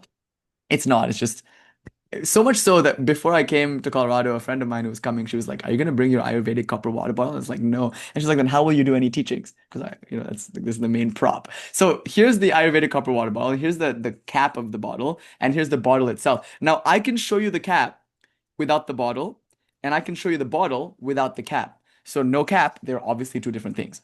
Duh, because I can show you one without the other. So the definition of difference is that they can inhere without the other. I can show you one and they're not mutually dependent, mutually codependent, mutually arising with anything else. That's how you show separation, difference, duality. So because I can show you the cap without the bottle, and because I can show you the bottle without the cap, bus, they're two different things. But can I show you, and this is interesting, can I show you the bottle without the copper? No, I would never be able to show you the bottle without the copper. Imagine I take out all the copper from the bottle, right? Like I suck out all the copper from the bottle and now I get some kind of like copper poisoning. But now what would be left? Would there be some bottle in the air, some ghostly shape without any copper? No, because the bottle is copper and the copper is the bottle. There is no bottle apart from the copper. Now let's go back to the wave thing. Is there water in the wave? No, because if there was water in the wave, that's saying that there is such a thing called a wave. But similarly, if I were to take out all the water from a wave, what would be left? A ghostly outline of a wave? No, nothing. Nothing would be left. So there is no water in the wave. Now flip the script. This is where it's stunning. And we're just like almost like looking at the ocean, having this realization. It's like, oh, I've been thinking about it wrongly the whole time. This whole time, I thought there was water in the wave, but actually, there is wave in the water, right? There is wave in the water. Now hold on to that Shiva's might. I'm hopefully going to crush Maya. That's what I'm going to try to do. I'm going to crush the word Maya and illusionism in just a few moments. I'm going to try to do that. So like now we have to ask this question. If there is no wave in the water, sorry, if there's no water in the wave, does that make the wave an illusion? Yes, in a sense. The wave is Maya. The wave is an illusion insofar as we say the wave exists as an independent other, as an object apart from the water. In truth, it is nothing but water. But to posit that there is indeed a wave other than water is to make a mistake. And that's what we mean by Maya. Maya essentially means different things in different traditions, but in the Advaita Vedanta tradition, it's like, okay, well, it just means I took something to be real that wasn't, or I believed in a reality that wasn't really there. To believe in the reality of the wave as an independent objective entity is to be in Maya. In other words, it's to be in ignorance, it's to be in avidya. There is no such thing as a wave. There is only water. But wait a minute, is there water? Heck yeah, there's water. The water is rising up as a wave. The water is receding as the wave dissolves. So the teaching in the Chandogya Upanishad is not a teaching about Maya, it's a teaching about reality. And the claim is that everything is real. Everything is real as water. Now, the differences between one wave and the other are not really that important because ultimately it's just water. So one wave might be big, one wave might be small, one wave might be shaped like this, the other wave might be shaped like that, but I'm only ever really looking at water, aren't I? At no point am I looking at something other than water. So this entire world is nothing but water, and all the objects in the world are nothing but like waves rising in water. So now let's apply the concept of existence and consciousness. Existence is that power, if you will, by which things can exist. So existence is not a thing, it is that which allows there to be things, both physical and psychical. Now you can think of existence as the water, and you can think of the things that exist as waves.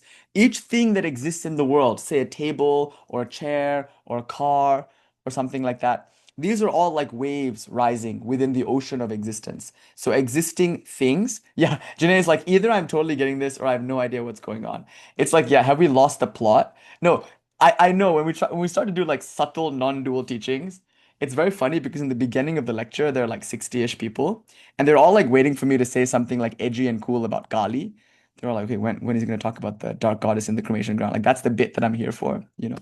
And then I'm like, okay, let's do some Advaita stuff. And then we get into some incredibly pedantic, somewhat semantic, and weirdly like convoluted discussion. And it's like, fuck. And I'll slowly watch that number from 60 just like drop, like plummets to 40 to 45.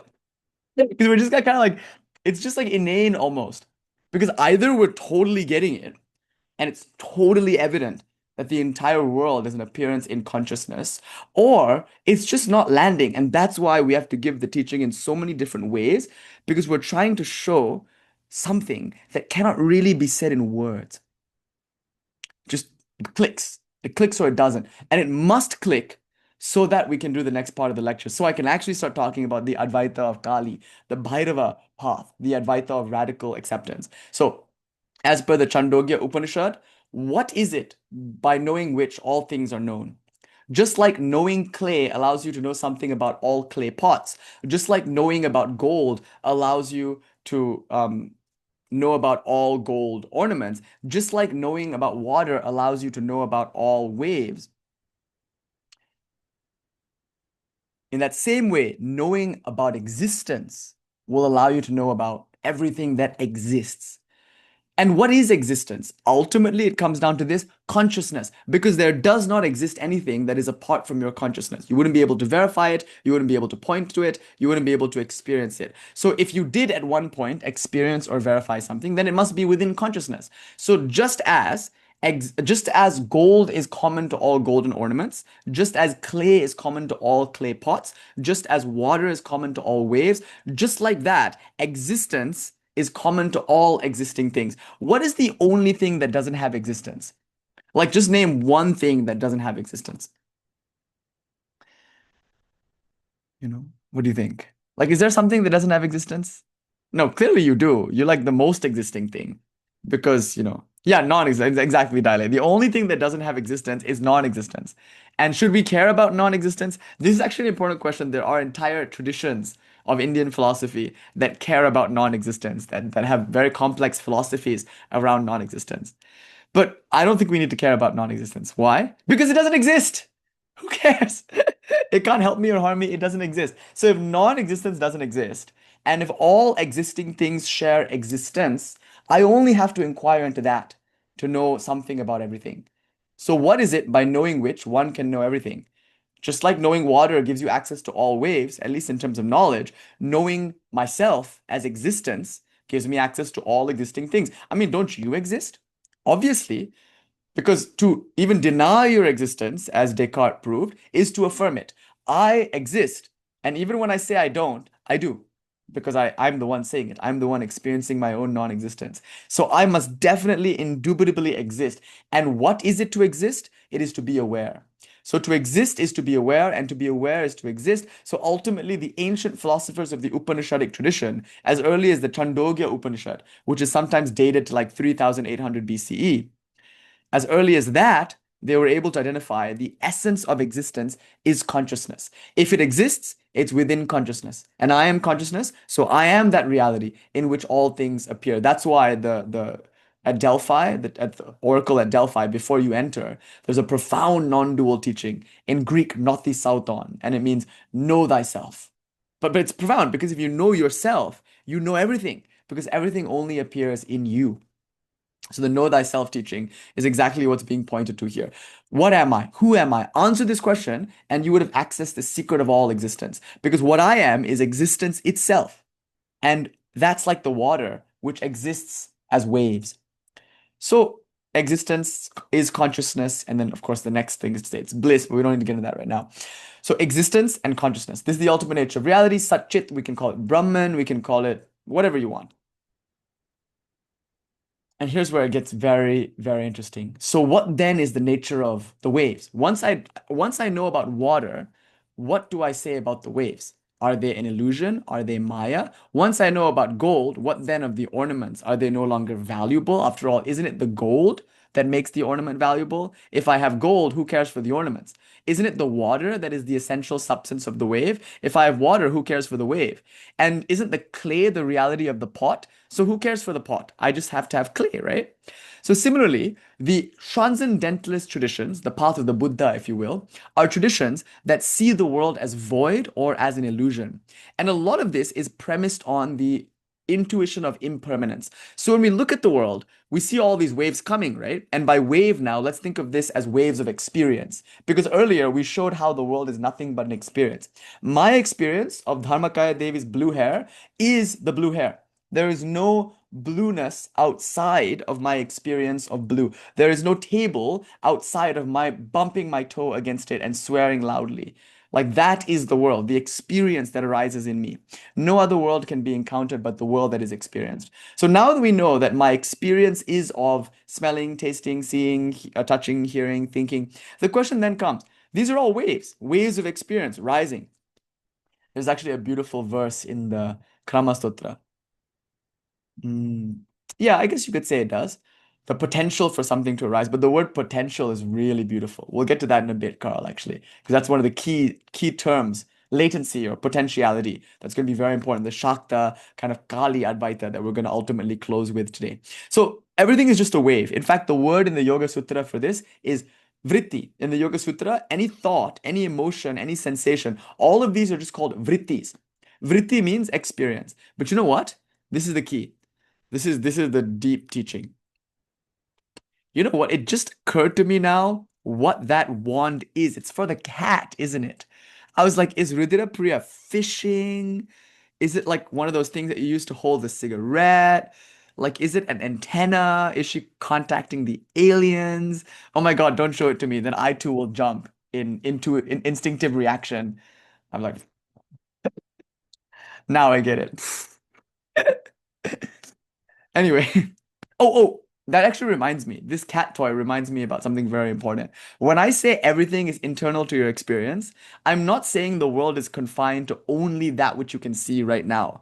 Obviously, there's lots of stuff that exists right now that I cannot see. But that doesn't mean it's outside of consciousness. Just because it's outside of my perception doesn't mean it's outside of consciousness.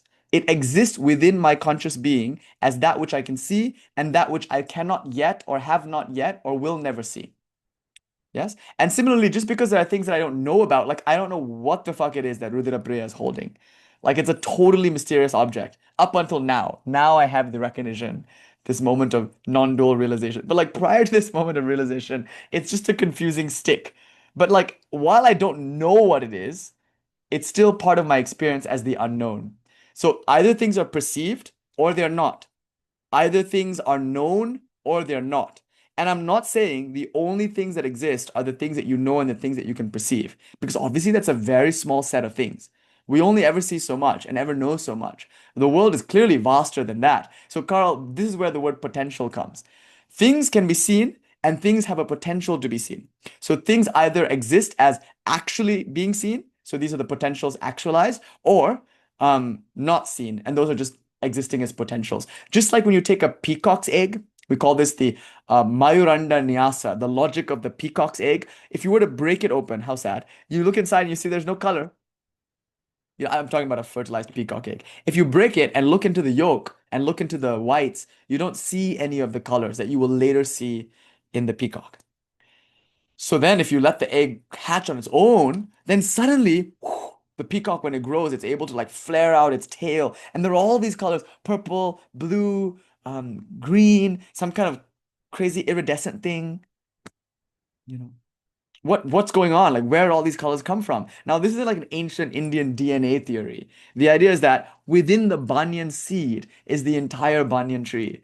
Within the peacock's egg are all the colors of the peacock, even though you don't really see them as the seed or as the egg. How beautiful. This is the idea of latency. And it's a key idea in the non-duality of Kālī. The idea is that either things are actualized, activated potentials, or they all eternally and infinitely exist as latencies. And you know, even the latencies are exciting.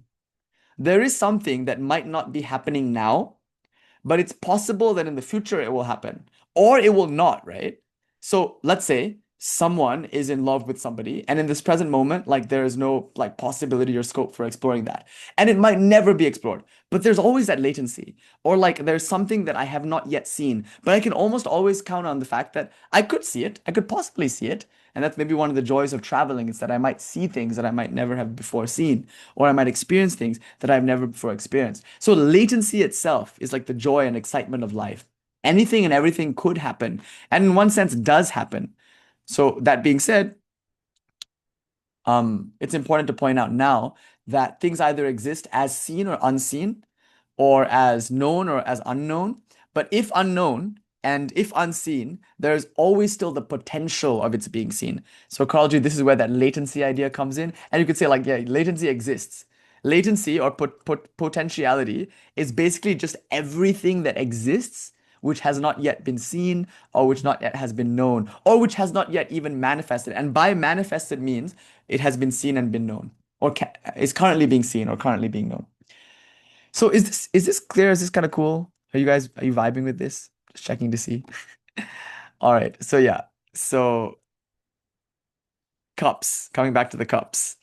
There are things that exist that I can see and things that I can't see, things that I know and things that I don't know, but they all exist within me. All experiences are held within me. So now we get to the meat of the lecture, the really important part where we can choose which path we want to take, whether the path of the Buddha or the path of the bhairava. I'm going to say both are available to you, and it's perfectly fine to use them as you see fit in different situations. So let's take the path of the Buddha first. This path or this view argues that the world is unreal, that there are no waves actually. There's only water. There's no pots, there's only clay. There's no gold. There's no ornaments, there's only gold. And here's a funny story. Once, a boy was apprenticed to a goldsmith, and he was working in the workshop. And the goldsmith said, can you go to that cupboard over there and just grab me some more gold? And so the boy goes to the cupboard and then comes back distressed, saying, Guruji, Guruji, there's no more gold in the cupboard. And At this point, the teacher, the goldsmith, is shocked. What? Have we been robbed? No, no, no. I'm sure that there's gold in the cupboard. Go and check. Check one more time. There's gold there. And so the boy goes to the cupboard. And again, he returns and says, Guruji, Guruji, I looked everywhere. I opened the cupboard. I looked on every shelf. There's no gold at all. At this point, the Guruji, the teacher, the goldsmith, he's spooked. He jumps out of his seat and rushes over to the cupboard and opens it to see for himself. And then he just starts laughing. And he's like, why did you play that prank on me? Obviously, there's still gold here. And so the boy comes back and he's like, what do you mean there's gold here? Look, I only see necklaces and bracelets and anklets and tiaras. I don't see any gold. And the Guruji's like, oh, you fool. The tiara is made of gold. The anklets are made of gold. The bracelets are made of gold. The necklaces are made of gold. The earrings are made of gold. All of this is gold, right? It's all gold. It's gold through and through. But does that mean there are no earrings, no necklaces, no bracelets? Does that mean there are no tiaras? Show me clearly the gold is appearing, as it were, as tiara, as bracelet, as necklace. Now, let's say another story. Once in a village, there was no furniture. And so the chief of the village had to go meet the British officers who at that time were in charge of like their tribal life in order to negotiate some deal or something. So on their way, the chief decided to bring his son. And he told his son, like, oh, you're going to see something really cool. When we get to this officer's house, you're going to see furniture.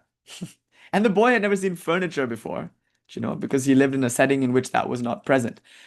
So the boy was very curious. He was like, "Oh, furniture? Like, what is that?" And the teacher was like, I mean, the father was like, "Oh, there are chairs and there are tables and all other sorts of Western contraptions like cupboards and cat toys and whatnot." So anyway, they get to that place. They get to the officer's house, and the boy all along is like poking his father, and his father is busy talking to the British officer and whatnot. And finally, the father's like, "What? Can't you see I'm busy?" The boy says, "You told me there would be furniture here.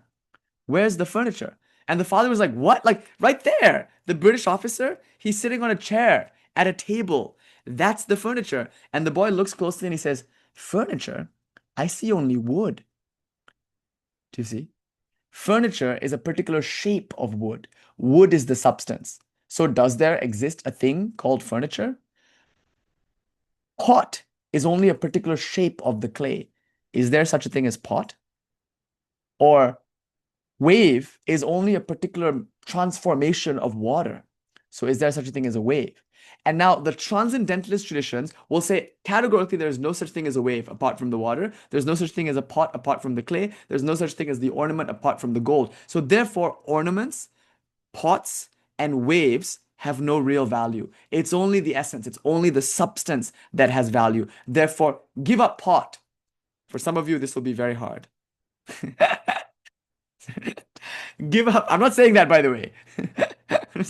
Just like a non-dual tradition, if it was more transcendentalist, might say that pots and ornaments and waves, these are all just appearances, just manifestations, just kind of like transformations of the real thing. It's the real thing that matters. So step away from the experience and embrace the experiencer or the experiencing. The experiences are devalued, as it were.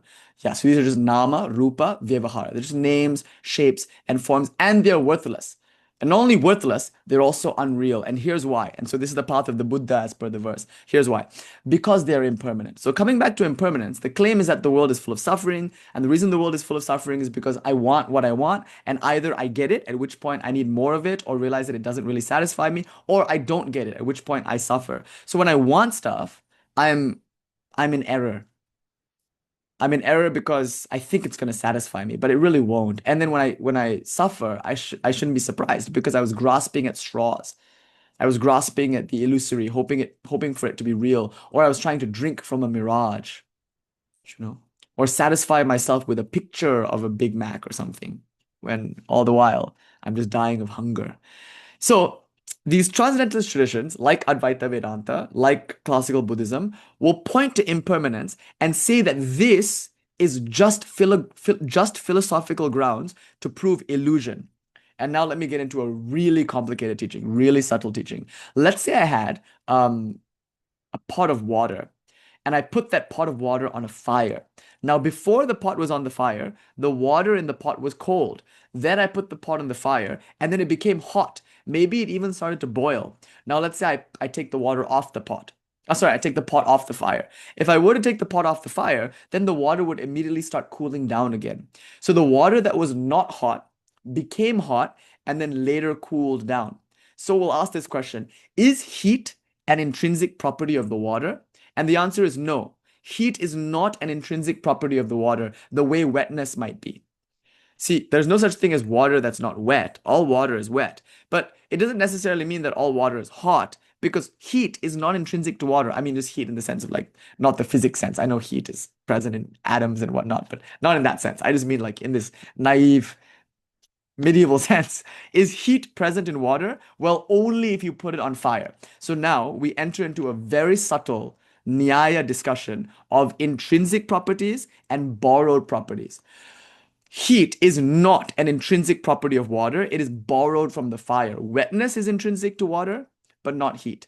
Fire, can you have that be cold? Is there such a thing as a cold fire? Absolutely not. Fire is always hot. It is the nature of fire to be hot. And so why, thank you. Yes, that's the reference to the Magdalena Bay song. I immediately heard it. The moment you like typed it that way, I like immediately heard you singing the Magdalena Bay song. Guy was asking me, what are 3 songs that like define your life? And today I had to admit, I was like, fuck. I was like in the car driving back from the Hollywood Vedanta temple. I was like, I think it might be Magdalena Bay's Top Dog. I'm kidding.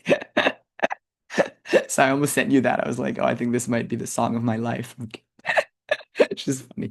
Anyway, so this fire is hot, and because it's hot, when water comes close to it, or when anything comes close to it, it borrows the heat of the fire. Now, you guys, it sounds like I'm absolutely spinning out right now. Like, why am I talking about waves and clay pots? And I mean, that's just what I do. But like, there's a point to this. There's a point to all of this seemingly mundane, inane stuff. Let's go back to the water and the fire. Now, the water is borrowing heat from the fire. So let's take this exact metaphor and apply it to bodies. Does a body always exist? In one sense, I'm talking naively in the sense of your body. Don't think about like all energy is neither created nor destroyed. Just think of this physical body that I have right now. Was it always here? And the answer is no. This particular body was not always here. I mean, the atoms that might make up this body have always been here, perhaps. If you want to make that claim, you can. But this configuration, this particular configuration known as my body, this hasn't always been here. It's here now, though, I think, and it'll go away one day. So this body did not at one point exist. It now exists, and in the future, it will stop existing. Does this sound familiar? It's like the heat in water. Heat wasn't there in water before. It's now in the water, and then later it will go away from the water. So let's just think of existence as a property. Like heat is a property to the water. So the water is not intrinsically hot. Similarly, the body is not intrinsically existing. What a subtle and beautiful argument. Isn't this so elegant? It's such an elegant mathematical logical claim. Because existence wasn't there in the body before, and now is in the body, and will one day not be in the body, existence is not an inherent property of body. Therefore, body does not exist. I mean, like this is the logic of classical Buddhism and Advaita Vedanta. And you can see it's kind of weirdly semantic. Because just because existence is not the intrinsic property of the body, doesn't mean the body exists. It only means the body is a dynamic kind of existence. Okay, now the same is true for the mind. This particular mind that I have was not configured in this way in the past, and hopefully, if I grow and change, it won't be configured in this way in the future. So therefore, existence is not intrinsic to the mind. And it certainly isn't intrinsic to the world, because the world is constantly changing. So the logic of this argument points to impermanence as a basis for the claim that the world is false, that it is an illusion. The body is an illusion, the mind is an illusion. And this has a huge implication on your life, spiritual practice, and approach. Because if you are convinced that the body, mind, and world are illusions, and that the body, mind, and world can never give you lasting fulfillment, then you must do everything in your power to withdraw from the body, mind, and world. That's why it's unsurprising that these Advaita Vedanta classical Buddhist traditions tended to be very monastic in orientation. There are very few householder teachers really in these traditions. Shankara was a monastic, Buddha was a monastic. Also importantly, Christianity was founded by a monk. I mean, arguably in the mainstream sense, unless you take Mary Magdalene to be Shakti. The fact of the matter is that Christ was a monastic. He would wander the Levant and tell people to give up the world in order to follow him to God. So giving up the body, giving up the mind, giving up the world, these are all importantly represented by the path of the Buddha. And of course, when we say Christ, when we say the Buddha, we don't actually know what these people taught. We only know what their followers represented their teachings as. And so a big part of Buddhism, classical Buddhism, and a big part of Advaita Vedanta is renunciation in the sense that one must turn away from the world. One must turn away from the body, from the mind, from the world. So this means that maybe you might become a monk if you're very serious about spiritual life. So people who really want to realize God, who opt into a transcendentalist view, might find the monastery or the convent setting the best place for them to work out their spirituality, because then they can be as far away from the world and from distractions and aversions and attachments as possible. Often this doesn't really work because even when you go to the monastery, you find that your attachments and aversions follow you there, or you just develop a whole new set of attractions and aversions. So you might even move out of the convent and the monastery because even those places might seem too distracting and busy for you. So instead, you might move into the Himalayan mountainside, move into a cave, and by yourself try to close your eyes and withdraw from the world. This is very important. The world is a problem. It's an illusion. The body is a problem. The mind is a problem. So everything in your spiritual life must be helping you transcend the body, world, and mind. Therefore, to give in to any one of your preferences or to any one of your aversions is to affirm the reality which you are trying to deny. So therefore, this is a path of denial, a path of renunciation, you could say, in this particular sense. So if I want to eat something, I probably shouldn't eat it, because I don't want to reinforce the idea that I am the body. And if I want to do something, I probably shouldn't do it, because the desire to do it comes from identifying with this particular psychological entity that I take myself to be. Okay, so therefore, the paths of renunciation, transcendence, whatsoever, they can be represented by going beyond all aversions and all likes. And the reason you want to do this is because the world is now articulated as illusory. So there is no world, there is only consciousness. Now, the next thing is maybe even more profound and maybe also even more subtle. The world as such doesn't exist. Consciousness exists, but consciousness is not conscious. This is key. Consciousness is not conscious, because in Advaita, Buddhism won't even speak of consciousness really in its classical interpretation. But in Advaita Vedanta, Brahman is posited as the absolute nature of reality. Brahman is existence itself and consciousness itself. But this consciousness does not have the ability to be self-aware until it is in the proximity of a mind. So the reason that I am self-aware is because I am a mind. Consciousness is not self-aware. The moment I enter into samadhi, a deep state of yogic absorption, my mind vanishes.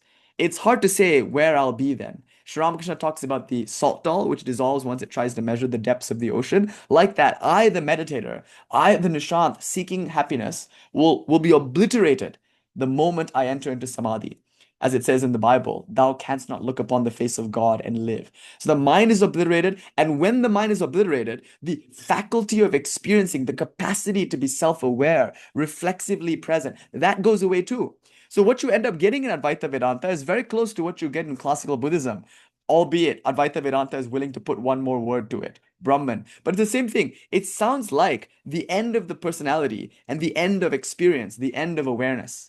And Nisargadatta Maharaj, as one friend pointed out to me today at the temple, there's like a non-dual master, Nisargadatta Maharaj, who even argues that reality is prior to even consciousness, because consciousness is what happens when it comes into proximity with a mind, which Advaita Vedanta and Buddhism are both going to say is illusory.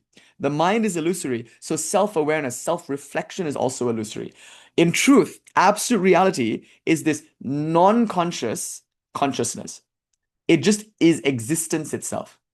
And that's terrifying actually for some people, because that sounds pretty nihilistic. The claim is that like you don't exist, you think you do, the world doesn't exist, you think it does, but once you realize the truth through some means, you will go beyond such notions like me and mine and body and mind and world. You won't even experience anything. You will be experience itself.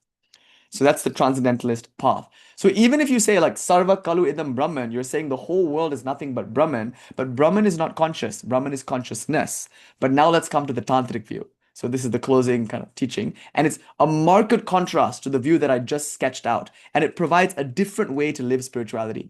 So you guys, I have to apologize at this point because when you look at our syllabus, on our Discord, when you go into the syllabus and you look at the reading list, there's quite a lot of transcendentalist literature there. And I have to apologize because that's obviously not what we teach and represent here for the most part. And the reason why is because I think you can learn a lot from transcendentalist schools when it comes to getting started in spiritual life, when it comes to discipline, when it comes to a sort of almost militant desire to do sadhana in order to actualize that which is truly meaningful in life. The transcendentalists have a certain bhava, which I think can be valuable.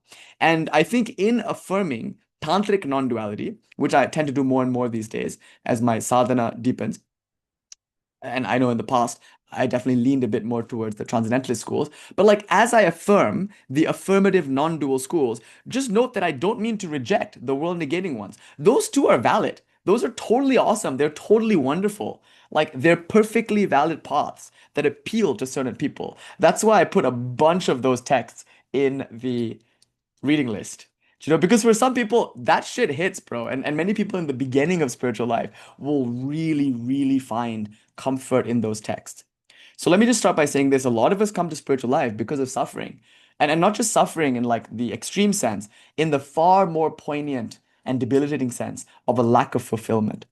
We've all felt it where, I hope that we've all felt that kind of emptiness that comes from mindlessly indulging in pleasure. There's only so much chocolate cake that one can have before one starts to feel that there must be more to life than chocolate cake. But by the way, if you put a good piece of chocolate cake in front of me, I will eat it with gusto. I'm not giving up chocolate cake.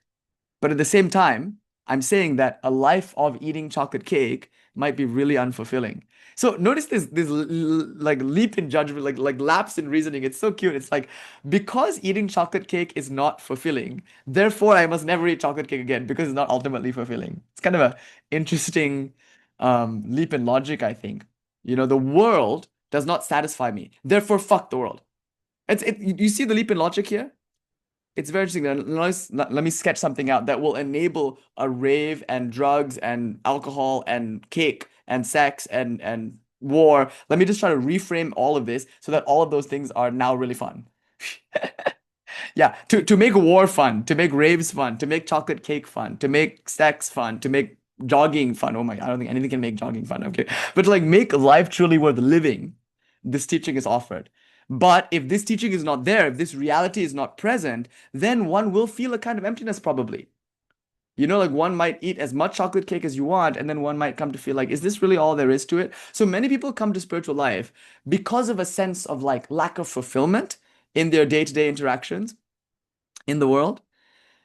They go out and they stay in and they watch films and they do this and they do that. And then it comes to a certain point where they're like, oh, I'm so empty. There's got to be something more.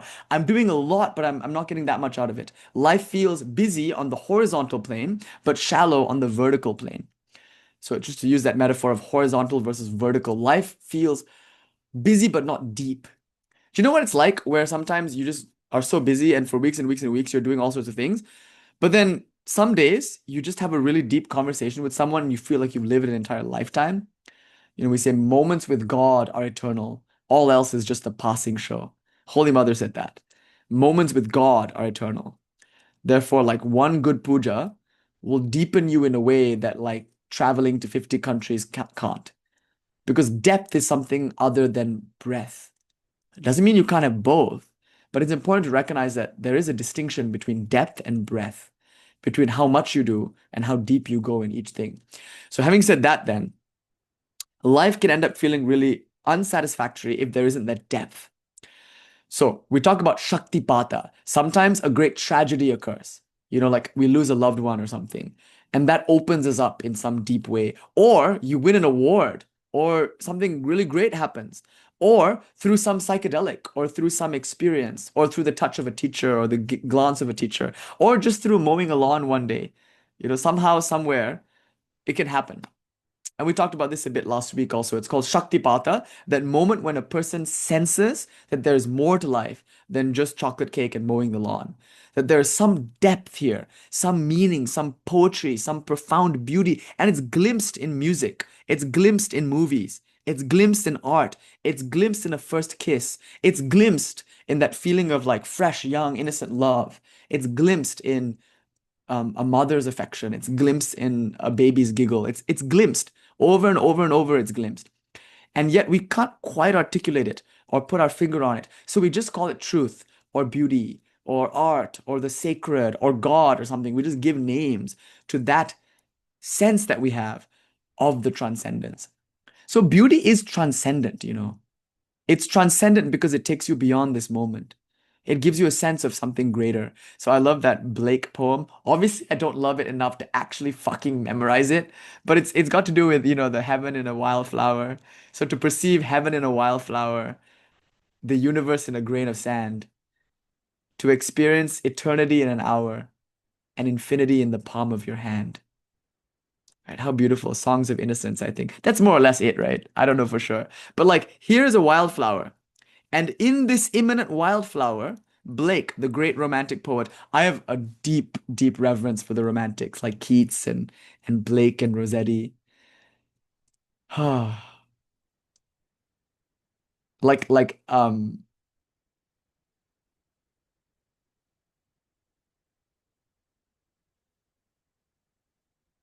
like apple trees whose boughs are thick with fruit, like a warbling bird in a nestled shoot, like a rainbow shell in a halcyon sea.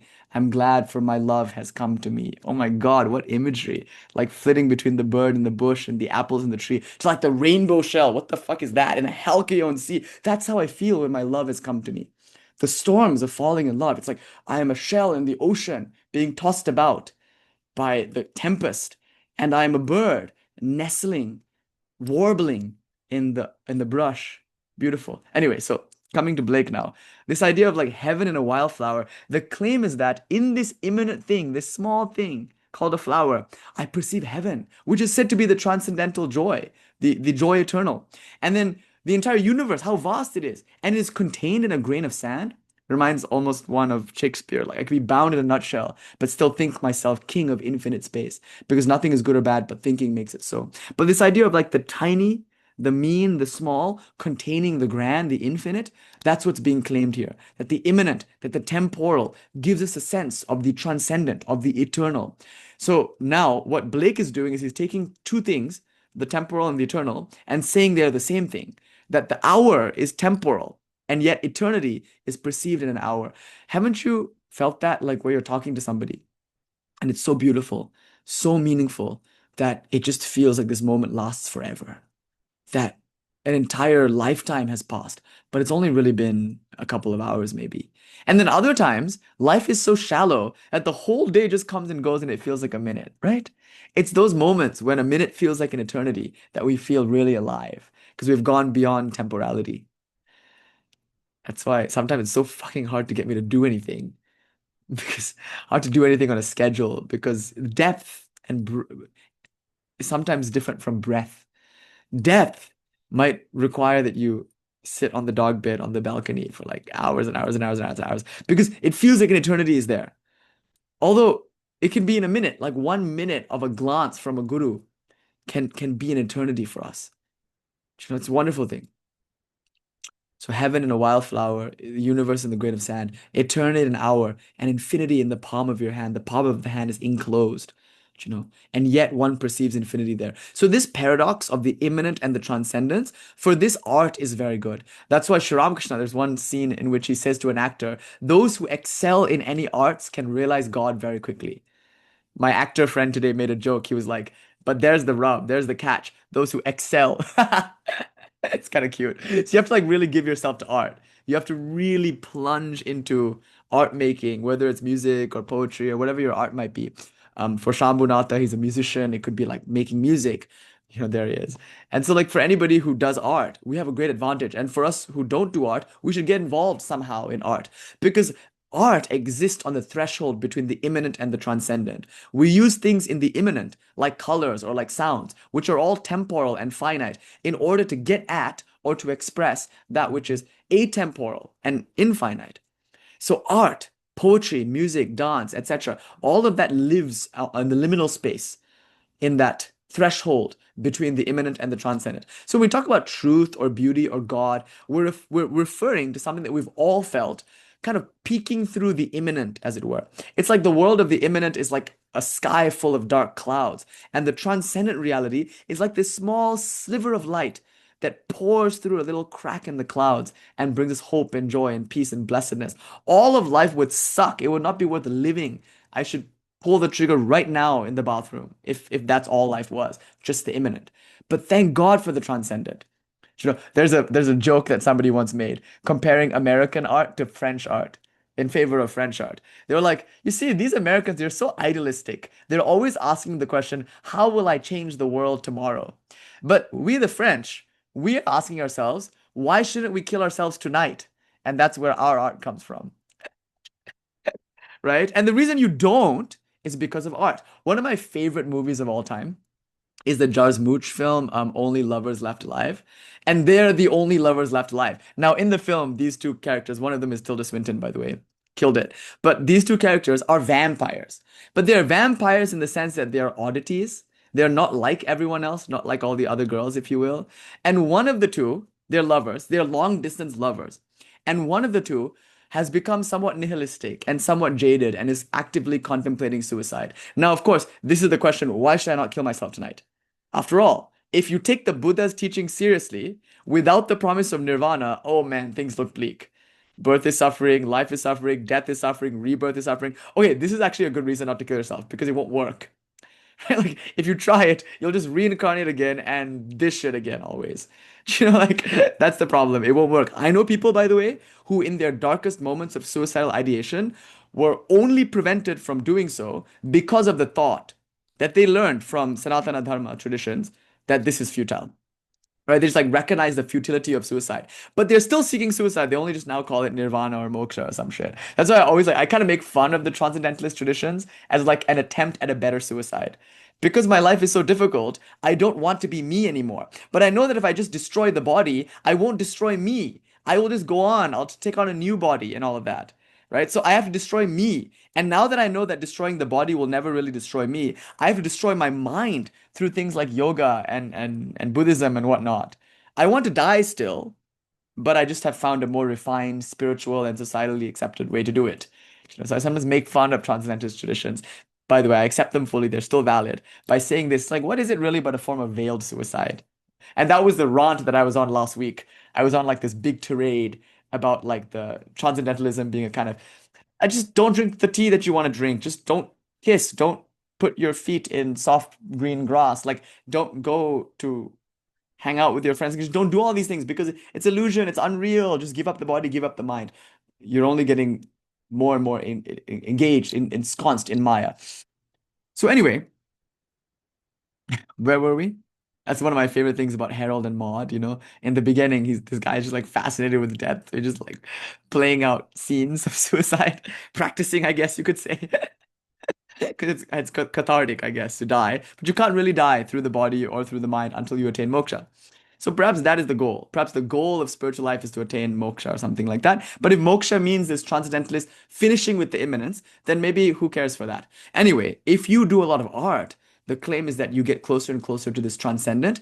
And so in that film, Only Lovers Left Alive, Tilda Swinton, the partner of the character who is becoming very nihilistic and depressive, she like flies over from her place in Morocco, I think, to come and see him. And her whole strategy is to reacquaint him with that which is beautiful and artistic. So she takes him on a drive and has him listen to Jack White. She, takes him out to a rock show, like and talks about art and talks about music. So if it weren't for movies, if it weren't for music, for me, if it wasn't for music, what the fuck? Like, what would be the point of all of this?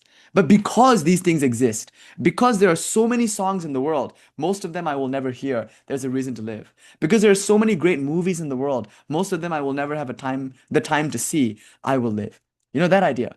There's always something beautiful to encounter, whether in a song or in a movie. And that's why I think, when people are crushing, the first thing they do really is they send each other movies and music. Do you know why? I think I know why. Because in that first moment of falling in love, you've touched the transcendent. You've come face to face with God, like a river of sunlight pouring through a crack in the clouds. Isn't that a beautiful song, Butterfly? Come, my lady, come, my lady, you my butterfly, sugar, baby. There's like a line there. It's like, and a vision of you standing out in the crowd, like the sun breaking through dark clouds, like a vision of you standing out in the crowd. Ah, those great poets.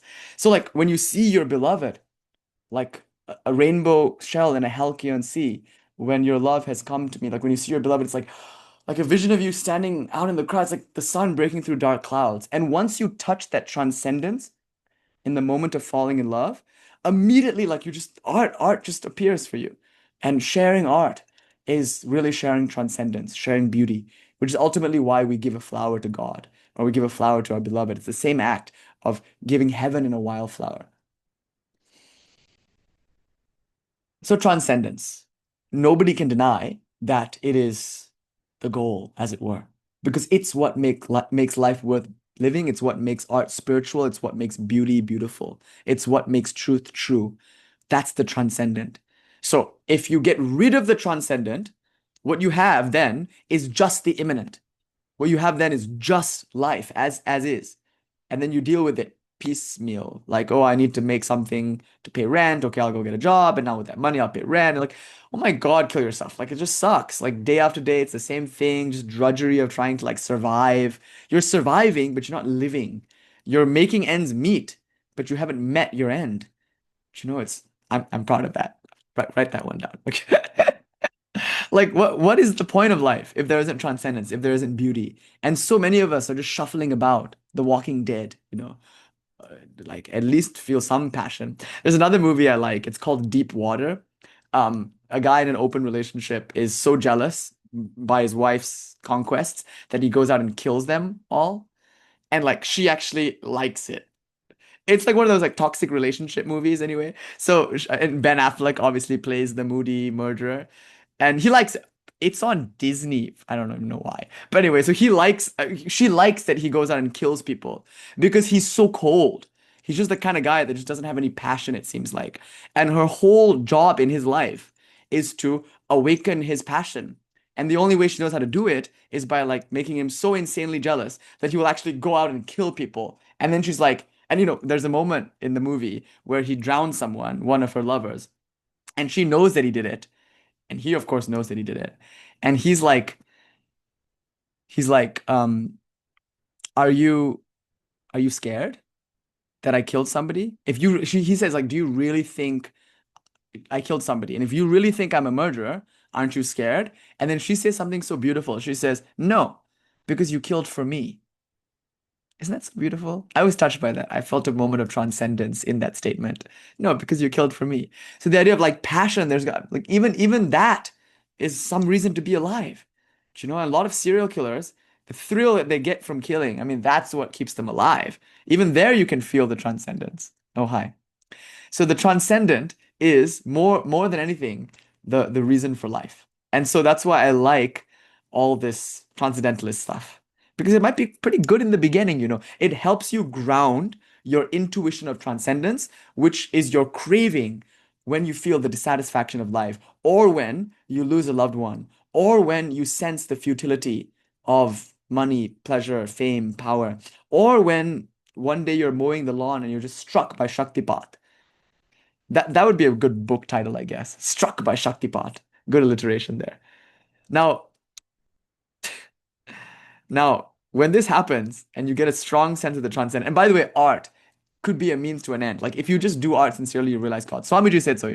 If you follow the path of science completely and truly, you'll realize God. And if you follow the path of art completely and truly, you'll also realize God. And if you follow the path of religion completely and truly, you'll also realize God. These are all three direct means for attaining God, not just religion. And therefore, religion will involve some science and art. Do you know like the theory of like alleles and genetic stuff? Like it all comes from a monk, right? Like Mandel, who was experimenting with peas, or like so much art is made within the context of religion, and so many artists become spiritual, or so many scientists become spiritual. Spirituality can be articulated through religion, art, or science, insofar as these things are different. They're not. Anyway, coming to the main point now, and then we'll close. We've got some raving to do, I know. So let's wrap this up. I'm kidding. I want to do that. I'm even talking about you guys. I'm like, fuck this. I'm ready to go. I'm ready to go to Los Globos or some shit. I'm kidding. And so this idea that in the beginning, there was the word, and the word was with God. No, in the beginning, one feels. I'm always like tempted to see how absolute we can get with the statement in the beginning or firstly. You know. But anyway, in the beginning, there is this sense of the transcendent. So those books can be really helpful for somebody, but I have to apologize to you though, because it's only really helpful for the person for whom it's helpful. For most of you and for many of you, it's going to be quite harmful actually, because your journey is not to access the transcendent. You've already done that. Your journey is to experience the transcendent in the immanent. And the drawback with all these like books in the syllabus that are more like classically Advaita Vedanta or classically Buddhistic is that they might make you feel guilty or averse when it comes to the world and be like, oh, there's a transcendent and it's better and it's good. So fuck the immanent. The body is bad. Sex is bad. Chocolate cake is bad. Like the world is bad. Like don't get involved. And so that language can be very helpful for someone in the beginning to articulate that transcendence is something above and beyond the world, but it's usually quite harmful, not usually, sometimes quite harmful for a person who's more established on the path, because there you might resonate more with more immanent oriented language. And that's the language I generally tend to like to use anyway. So now let's come to that. So the world is unreal according to these traditions. Now let's come back to Advaita Shaiva or Shakta Advaita. Here we're claiming that consciousness is conscious. Whereas in Advaita Vedanta, like I said earlier, consciousness is not conscious. The world is an illusion. It doesn't really exist. It's impermanent. And because it's impermanent, it is illusory. It's also not valuable because it's not real and because it's not God. Only the transcendent is God. And that's why some people, you can do a lot of art, but you might still be miserable. Or you can do a lot of science and you might still be miserable. Or you can do a lot of religion and you might still be miserable. Because the world, it's immanent, doesn't really offer you that final and ultimate satisfaction. So give it up. Move to a monastery and try to actualize the transcendent. Now, if the transcendent is actionless, if it's non-dynamic, and if it's beyond all words, thoughts, and sensations, naturally the kind of spirituality that you take up might be focused on silence, on stillness, and on negation, or otherwise on exclusion, or otherwise on, maybe I should even say the word suppression. However, let's come to the tantric view. Now, our claim is that the absolute nature of reality is conscious, oh my God, and also, no, consciousness and also conscious. So that means it's self-aware. In Advaita Vedanta, they use the word swat prakasha, but it doesn't mean the same thing as self-aware. So self-aware means I am and I know that I am. Like a light shines, and in shining, it knows that it's shining. So when a light shines and it shines inadvertently, it shines on itself, that's what we call Shakti. The self-shining of consciousness, the self-reflexive awareness of consciousness is technically what we mean when we use the word Shakti. Shakti means vimarshana, self-reflection, self-awareness. So the first kind of Shakti, the first kind of power that we care about is called Chit Shakti, consciousness power. And Chit Shakti is the same thing as saying Shiva Shakti, because Shakti means Shiva knows that he's Shiva, or consciousness knows that it's consciousness, knows that it's the absolute nature of reality. So we kind of reject the idea that you can be in a state, and now I'm speaking from the tantric point of view, we reject the idea that you can be in a state of absolute reality and not know it. We rejected the idea that consciousness is not inherently, intrinsically, inseparably conscious of itself. We reject the idea, in one sense, that it's only impersonal. This impersonal, formless Shiva is a person, is a being, by virtue of its self-reflexivity. And hint, hint, you are that being in whom the entire universe dynamically appears. You are the ocean in which all waves come and go, and you are a being, a person. The best word for that would be God. You are God. God in every sense of the word, that you create, maintain, destroy, and you know that. If you're happy and you know it, clap your fucking hands. Or if you're happy and you know it, create an entire fucking universe. That's the expression of a being, of a person who is cognizing its own or her own infinitude. So when we say consciousness is conscious, we're saying Chit Shakti, Vimarsha Shakti. This is what we mean by Kālī. So this is where we get very technical and very specific with the use of the word Kālī. Kālī means Kshepo Jnanam Cha Sankyam, that which throws out the world, projects the world into existence, that in whom the world is cognized, that in whom the world is articulated. Gati Nado iti kramat. She is a sequence and a simultaneity of movement and sound.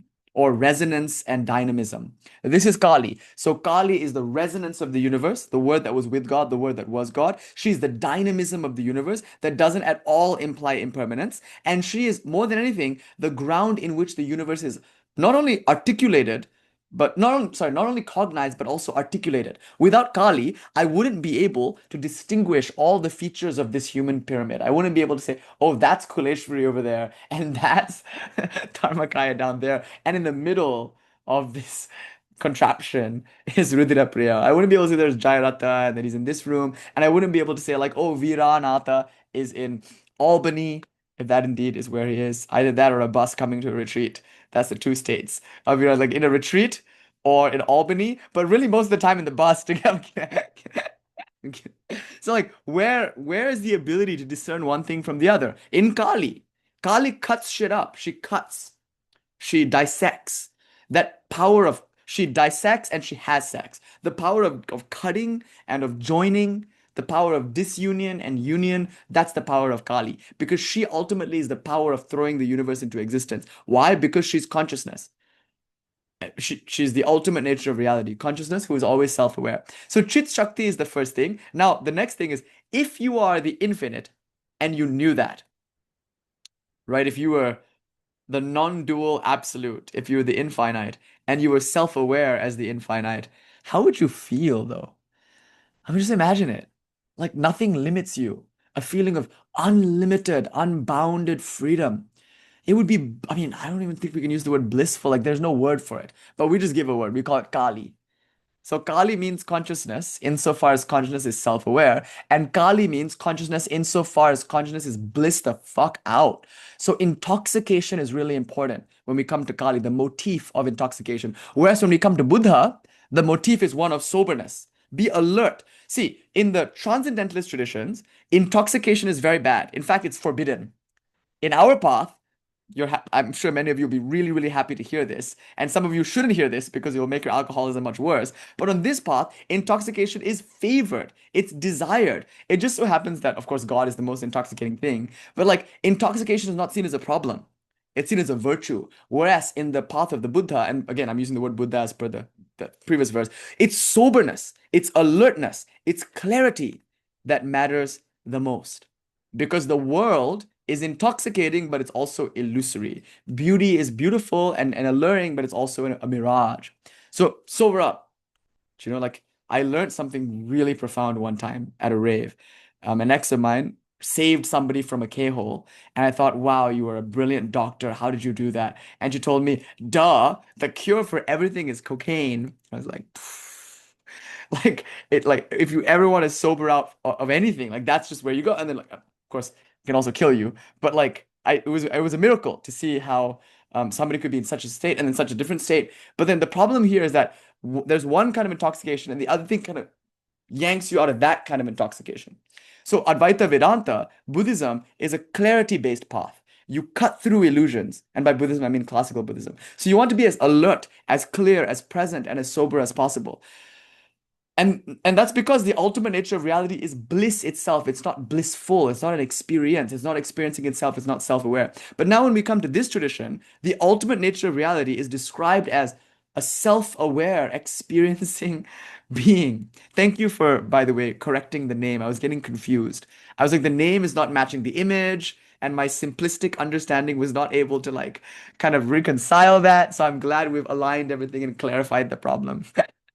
Anyway, so if I am infinite, if I am unbounded, and if I know that, what the fuck? I'll be blissed out. I'll be intoxicated on my own power and unbounded and unlimited freedom. So here Kali is described as the absolute power by virtue of being the absolute non-dual reality. And because she's self-aware, she's absolutely blissful also.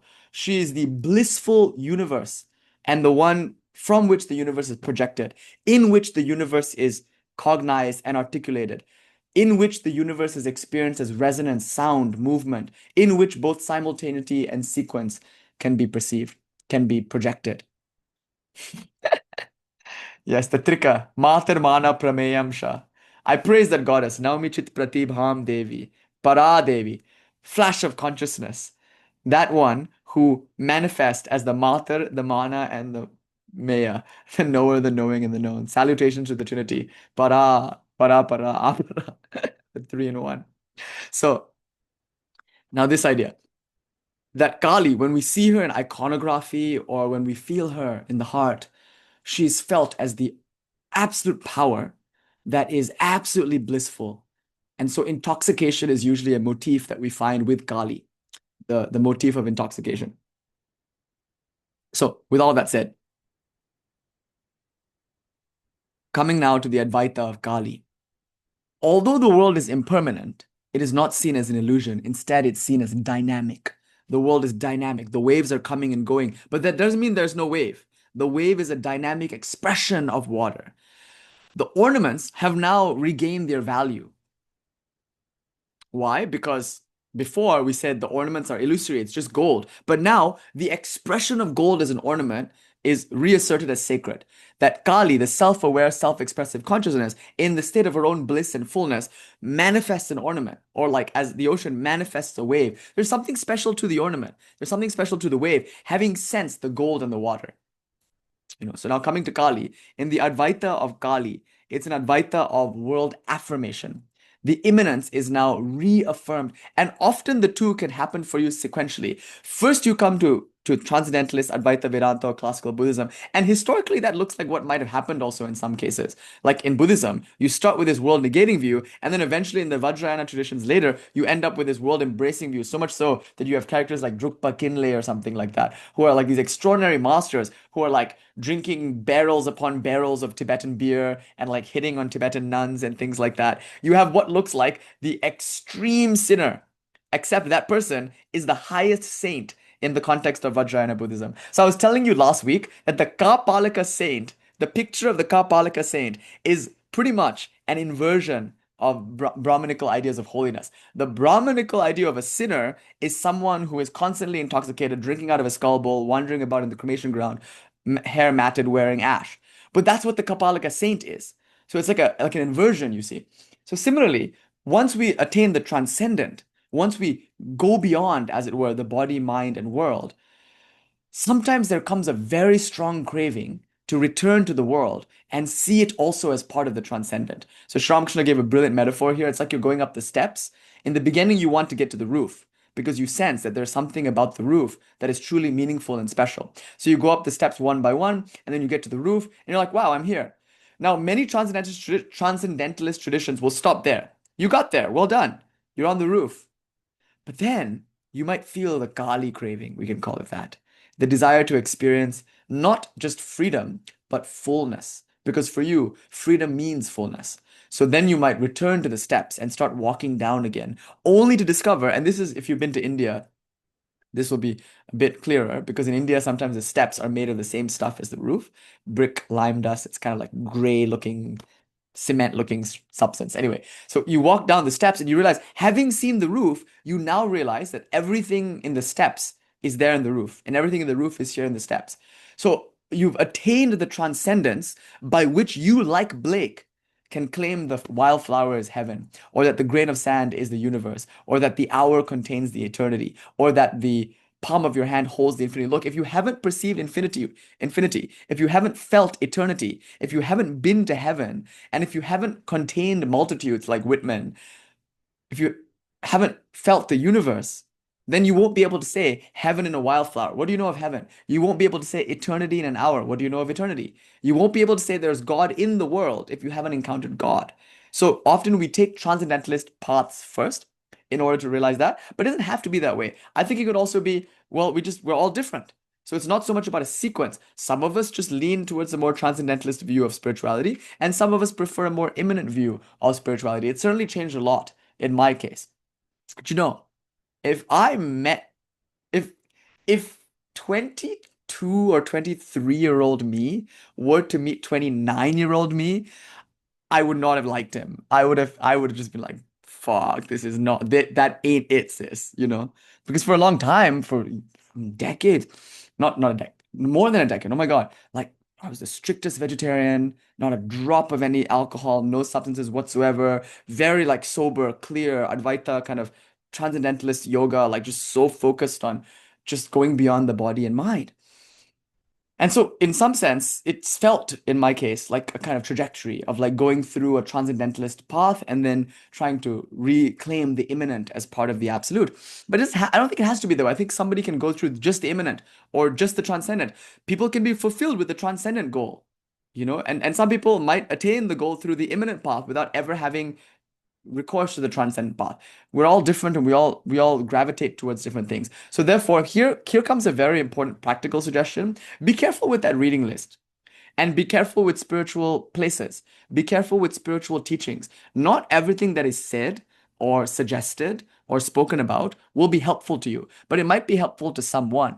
But these lectures are very important insofar as I'm trying to orient you to these different traditions and different schools. And by comparing them, I'm hoping to give you some tools of discernment by which you can decide what teachings to take up and what teachings to abandon. So when you encounter teachings that are against the body, against the mind, against the world, you can say, oh, that's true actually, from a transcendentalist worldview.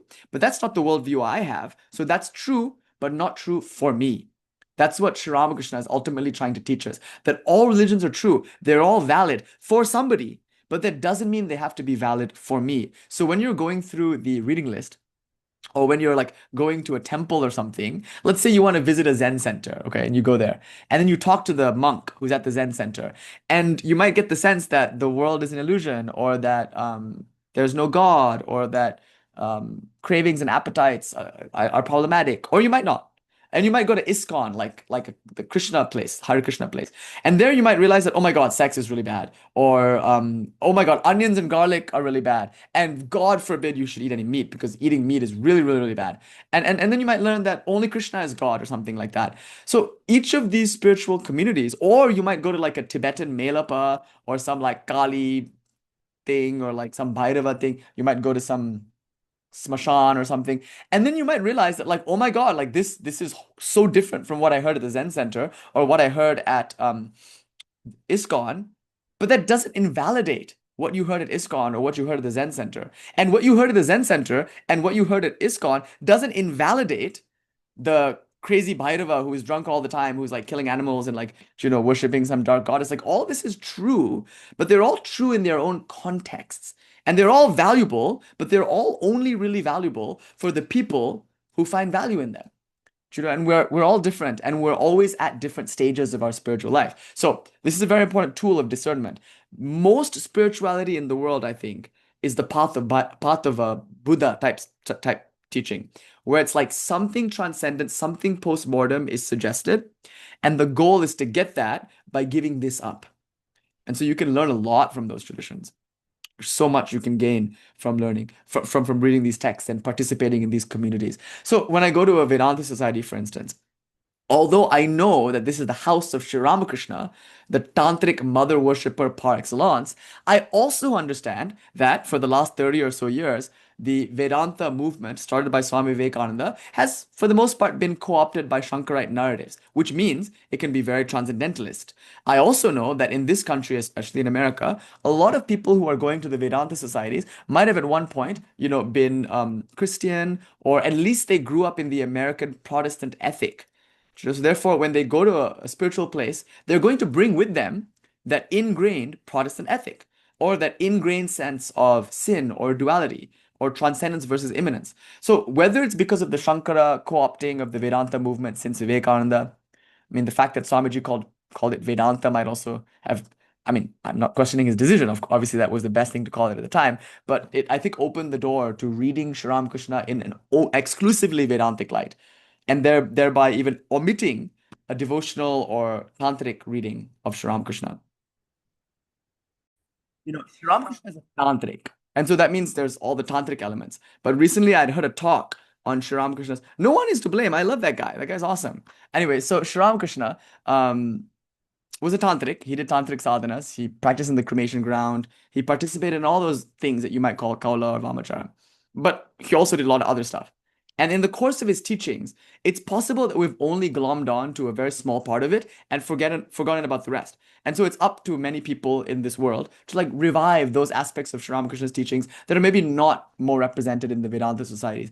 But that doesn't mean the Vedanta societies are wrong to do what they're doing. They're still representing something in Sri Ramakrishna, namely the more transcendentalist, more Protestant, more world-renouncing flavor. That's also there. You certainly find that. And so I find that a lot of people who are dissatisfied with transcendentalist language, they start bashing transcendentalism. They bash Shankara, they bash the Vedanta societies, they bash ISKCON, they bash Zen communities. They just bash all these like transcendentalist only type traditions. But I think that's not really in keeping with the proper spirit of things either, because those things are valid for the people to whom it is valid. So when we go to a Vedanta society, we have to know all of this. When we look at a reading list and pick up a book, we have to know this, because then we can take what works for us and leave out all the rest. So I can get a lot from listening to a monk speak from a Shankarite point of view, but I have to be able to discern what's for me and what's not for me, and vice versa. So if you're more into the transcendentalist thing, and then you come to the lecture of some crazy tantric, or you go to some Kali puja or something like that, and they're like all drunk and killing animals, then like that's not for you though, right? But there are probably lots of things that are said there that could be valuable for you, and vice versa. If you're a crazy tantric and you go to like a Vedanta society or something like that, or you read a book from that kind of view, you should still be able to use this filtering mechanism. So that's why I think this discernment about world affirming kind of Advaita traditions and world negating Advaita traditions, otherwise known as like immanence inclusive Advaita or transcendence exclusive Advaita. Like these are just terms we're using, don't take them too seriously. But like that's helpful. This conversation is supposed to help orient us so we can have a tool to discern between texts and lineages and places. So now coming to the Shakta Advaita thing, I'll close with this. I'm almost at the end, I promise. Have I been speaking for like 2.5 hours? I like sometimes I forget like how long it's been, and I try to go for an hour, but like fuck. Okay, let me just try to wrap this up real quick. So we're saying that consciousness is conscious, and we're saying that consciousness is conscious of its own infinity, own expansive, unlimited freedom. That's called Swatantriya. So Swatantriya, freedom, we see it in Ma Kāli's hair, we see it in her ecstatic dance, is intoxicating. Intoxicated on her own freedom, full with her own love and power, she expresses the world with nothing to gain and with nothing to lose. Kshepo jnanam cha sankyam gatinado iti kramath. With nothing to gain, with nothing to lose, she vomits the world into existence. And so while Advaita Vedanta, classical Buddhism, yoga articulates freedom as freedom from the world, and here's the key teaching. If you take nothing else away from today, just take this little tagline.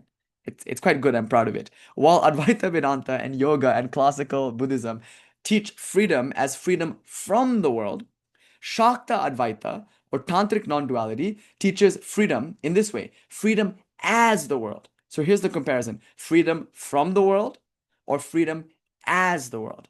So now in this view, freedom as the world, the whole world is seen as the ecstatic expression of the Divine Mother. The entire world is real, although it's dynamic. It's real, it's really dynamic and dynamically real, and it is nothing but the Divine Mother, nothing but water appearing as many waves. And now the waves have meaning. The waves are no longer seen as impermanent illusions or void. The waves are seen as legitimate and beautiful expressions of the Divine Mother, and unique too. Each expression is a unique expression of the Divine Mother. So when you see the world, you no longer have to negate it. You only have to affirm it, but in its entirety. Now this is the rub. This is where the Advaita of Kali becomes difficult. It's easy when you say it's about beauty, right? You're like, oh, and I only love chocolate cake. So if you're saying that the world is real, I should just embrace chocolate cake and eat chocolate cake. Yeah, but you know what else you have to embrace? Losing your parents and losing your friends and breakup and illness and cancer and your house burning down and war and all that shit's in the world too, you know? So that's the problem with the Advaita of Kali. Here's the rub. If you want Kali, you have to be able to say yes to everything. And so if you're okay with all of the world, with all attachments and with all aversions, then you're on the path of bhairava. And if you want to step back from the world and turn off the movie, then you accept the path of the Buddha as per our verse. So now the path of the bhairava, we're talking about Swamiji's poem, who dares misery love?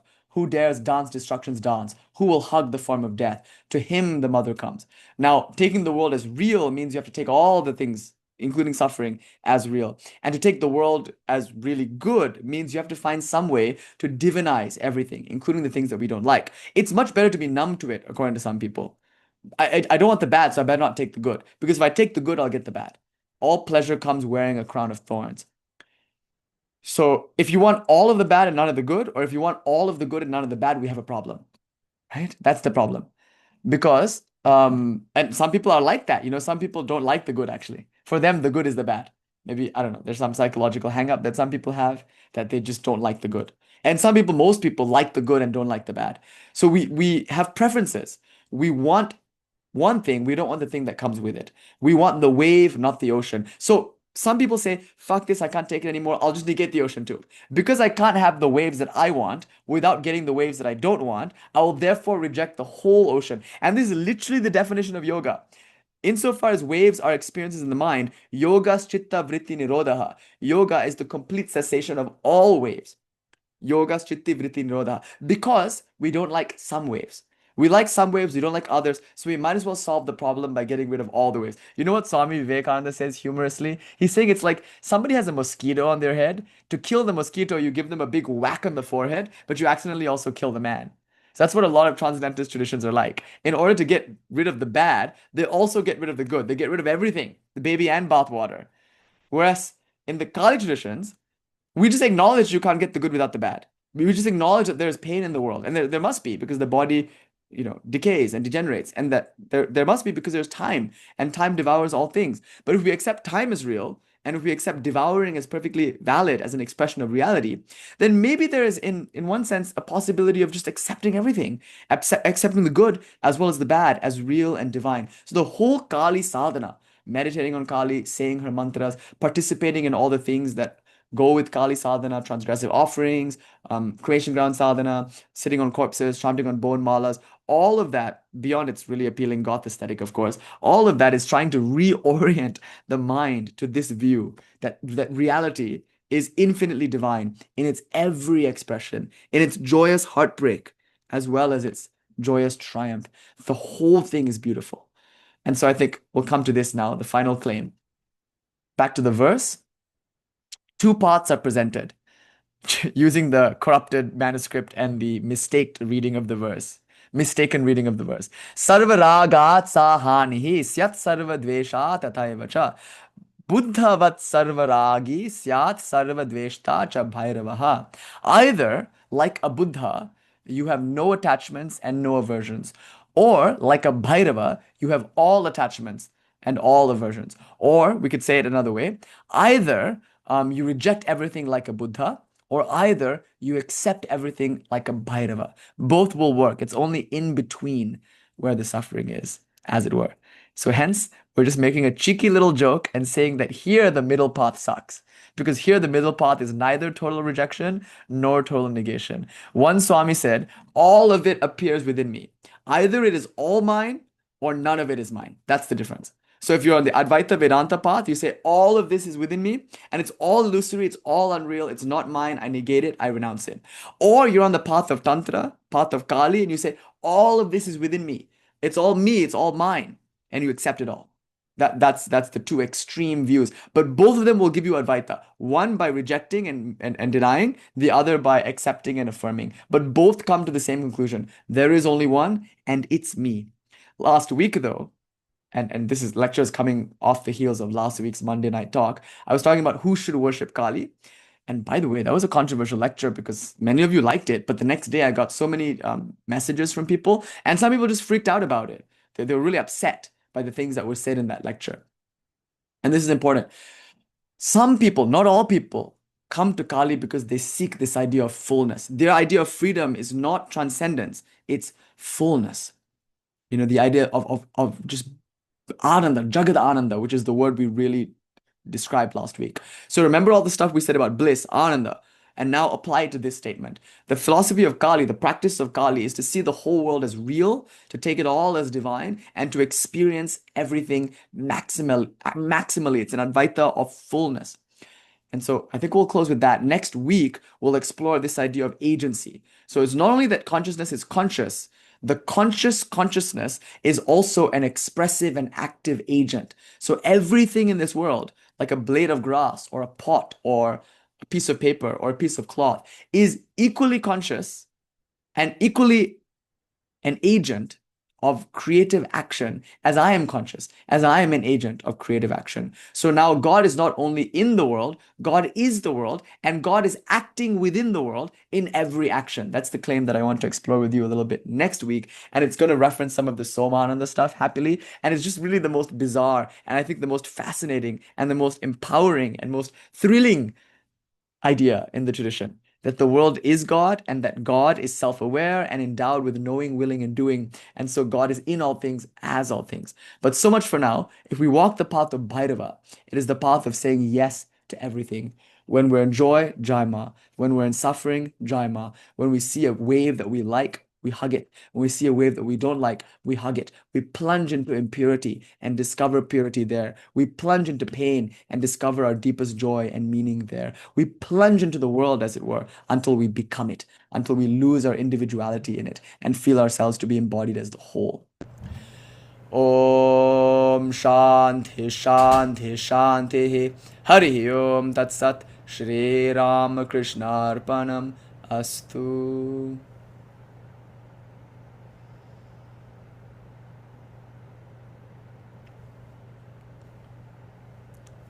Jai Ma Kālī.